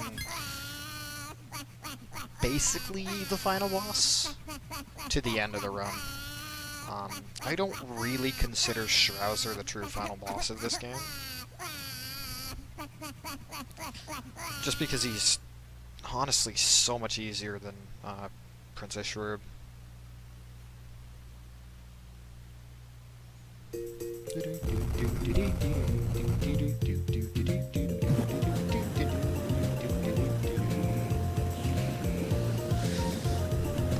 So, the cure for the Shrub's disease is the tears of babies. So, Egad here, the mad scientist that he is, decides to flood the past with hundreds of millions of gallons of baby tears while this upbeat music plays.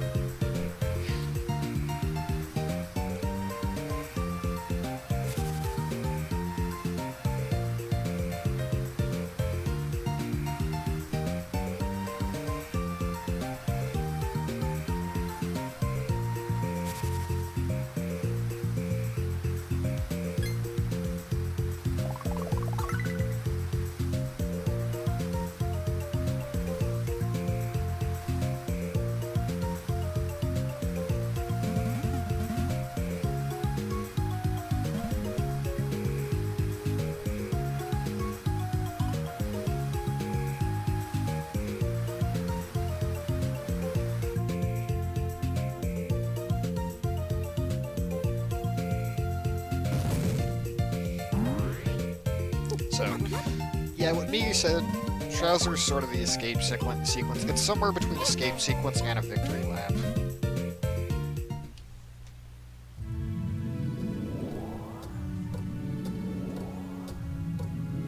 Like, there is plenty of room to optimize, but yeah.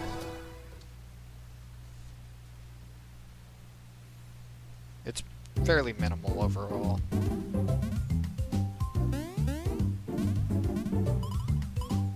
Oh yeah.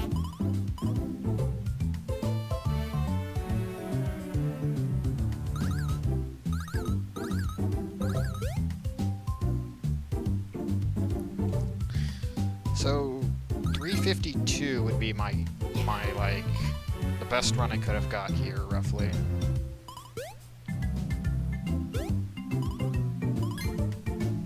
I like how Luigi finally gets some credit from the Toads around here.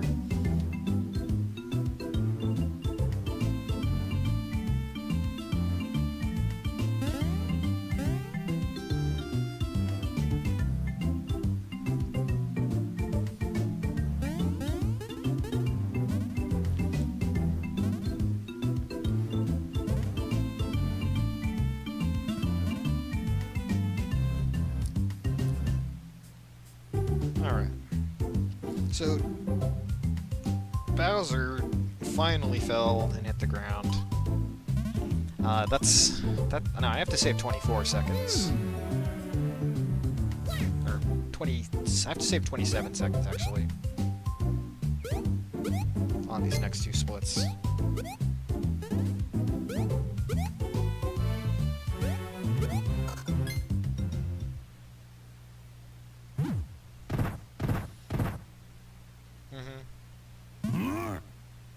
And that's actually like a high 355.01.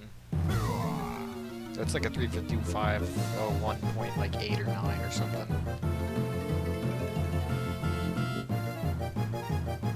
So we didn't defeat Princess Shrew, more or less, like, we didn't kill her, we just reverted her into a mushroom state, and had just enough sentience to try and go into Bowser. Bowser has...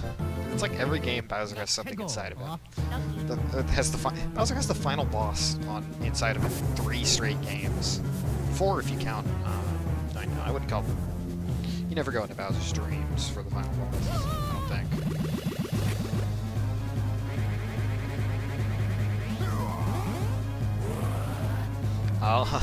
The run is going pretty darn well for me.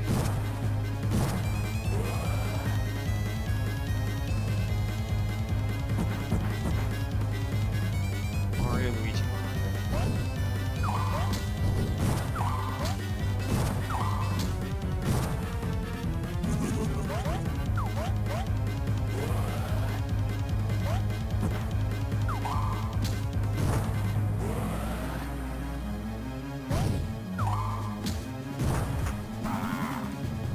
Thanks for asking. How are you?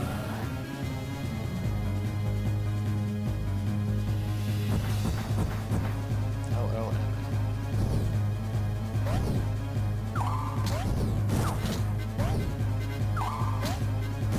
If that half heart comes back to bite me, I'm gonna be kind of upset.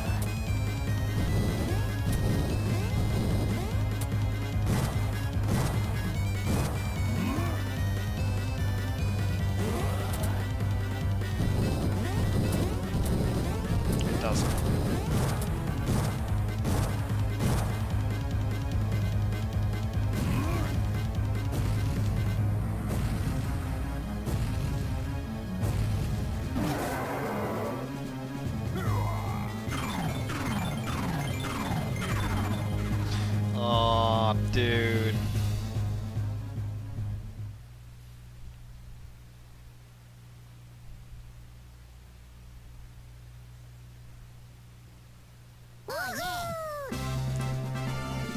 Excuse me, I'll only wear my fingers out trying to mash as hard as I can for this part.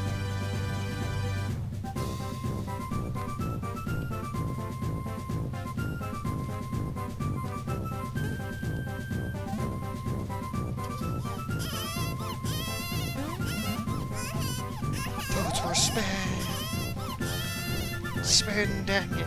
Spin like you've never spun before.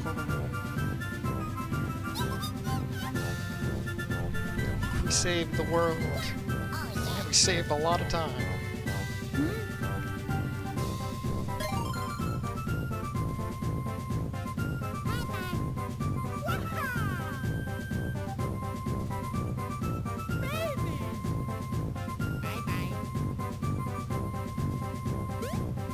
Let's go. No.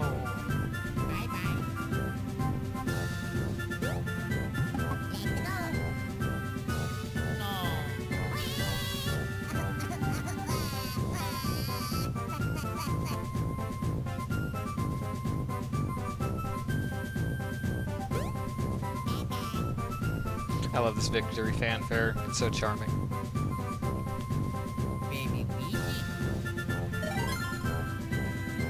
Yeah, thank you everybody who stuck around for whether it be part of the run or the full run. Really appreciate it. It's part of what makes these streams so much fun. Is showing off a game I love to people who hopefully enjoy it.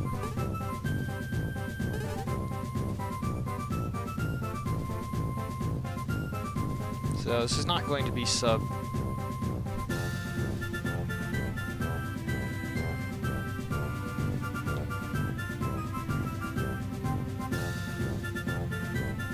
Yep, 3:55:01. That's all good.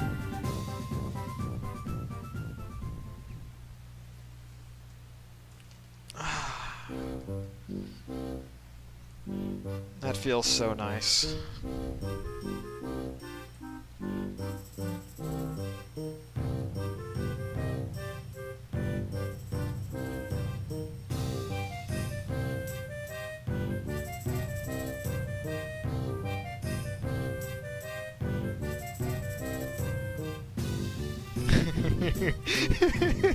I'm sorry, I see your name condescending eye roll and I see GG with no with not even an emote.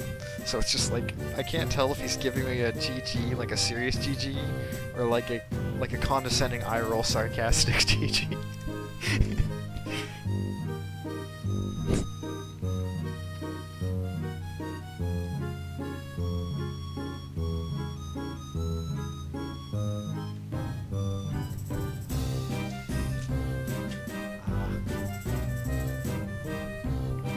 Yeah, no, the username condescending eye roll. Thank y'all so much for the GG. Who's? I guess sub 355 would be the new goal. Certainly I'm not done with this game. I love this category. I know Snowyon's a little partial to 80%, but I don't like pocket chomps. Sub 4! Sub 4, baby. Thank y'all for watching. It was a good run. Now, I'll let the credits play out just because that's kind of my little victory lap. That would be a sub 4 even if we timed it with JRTA.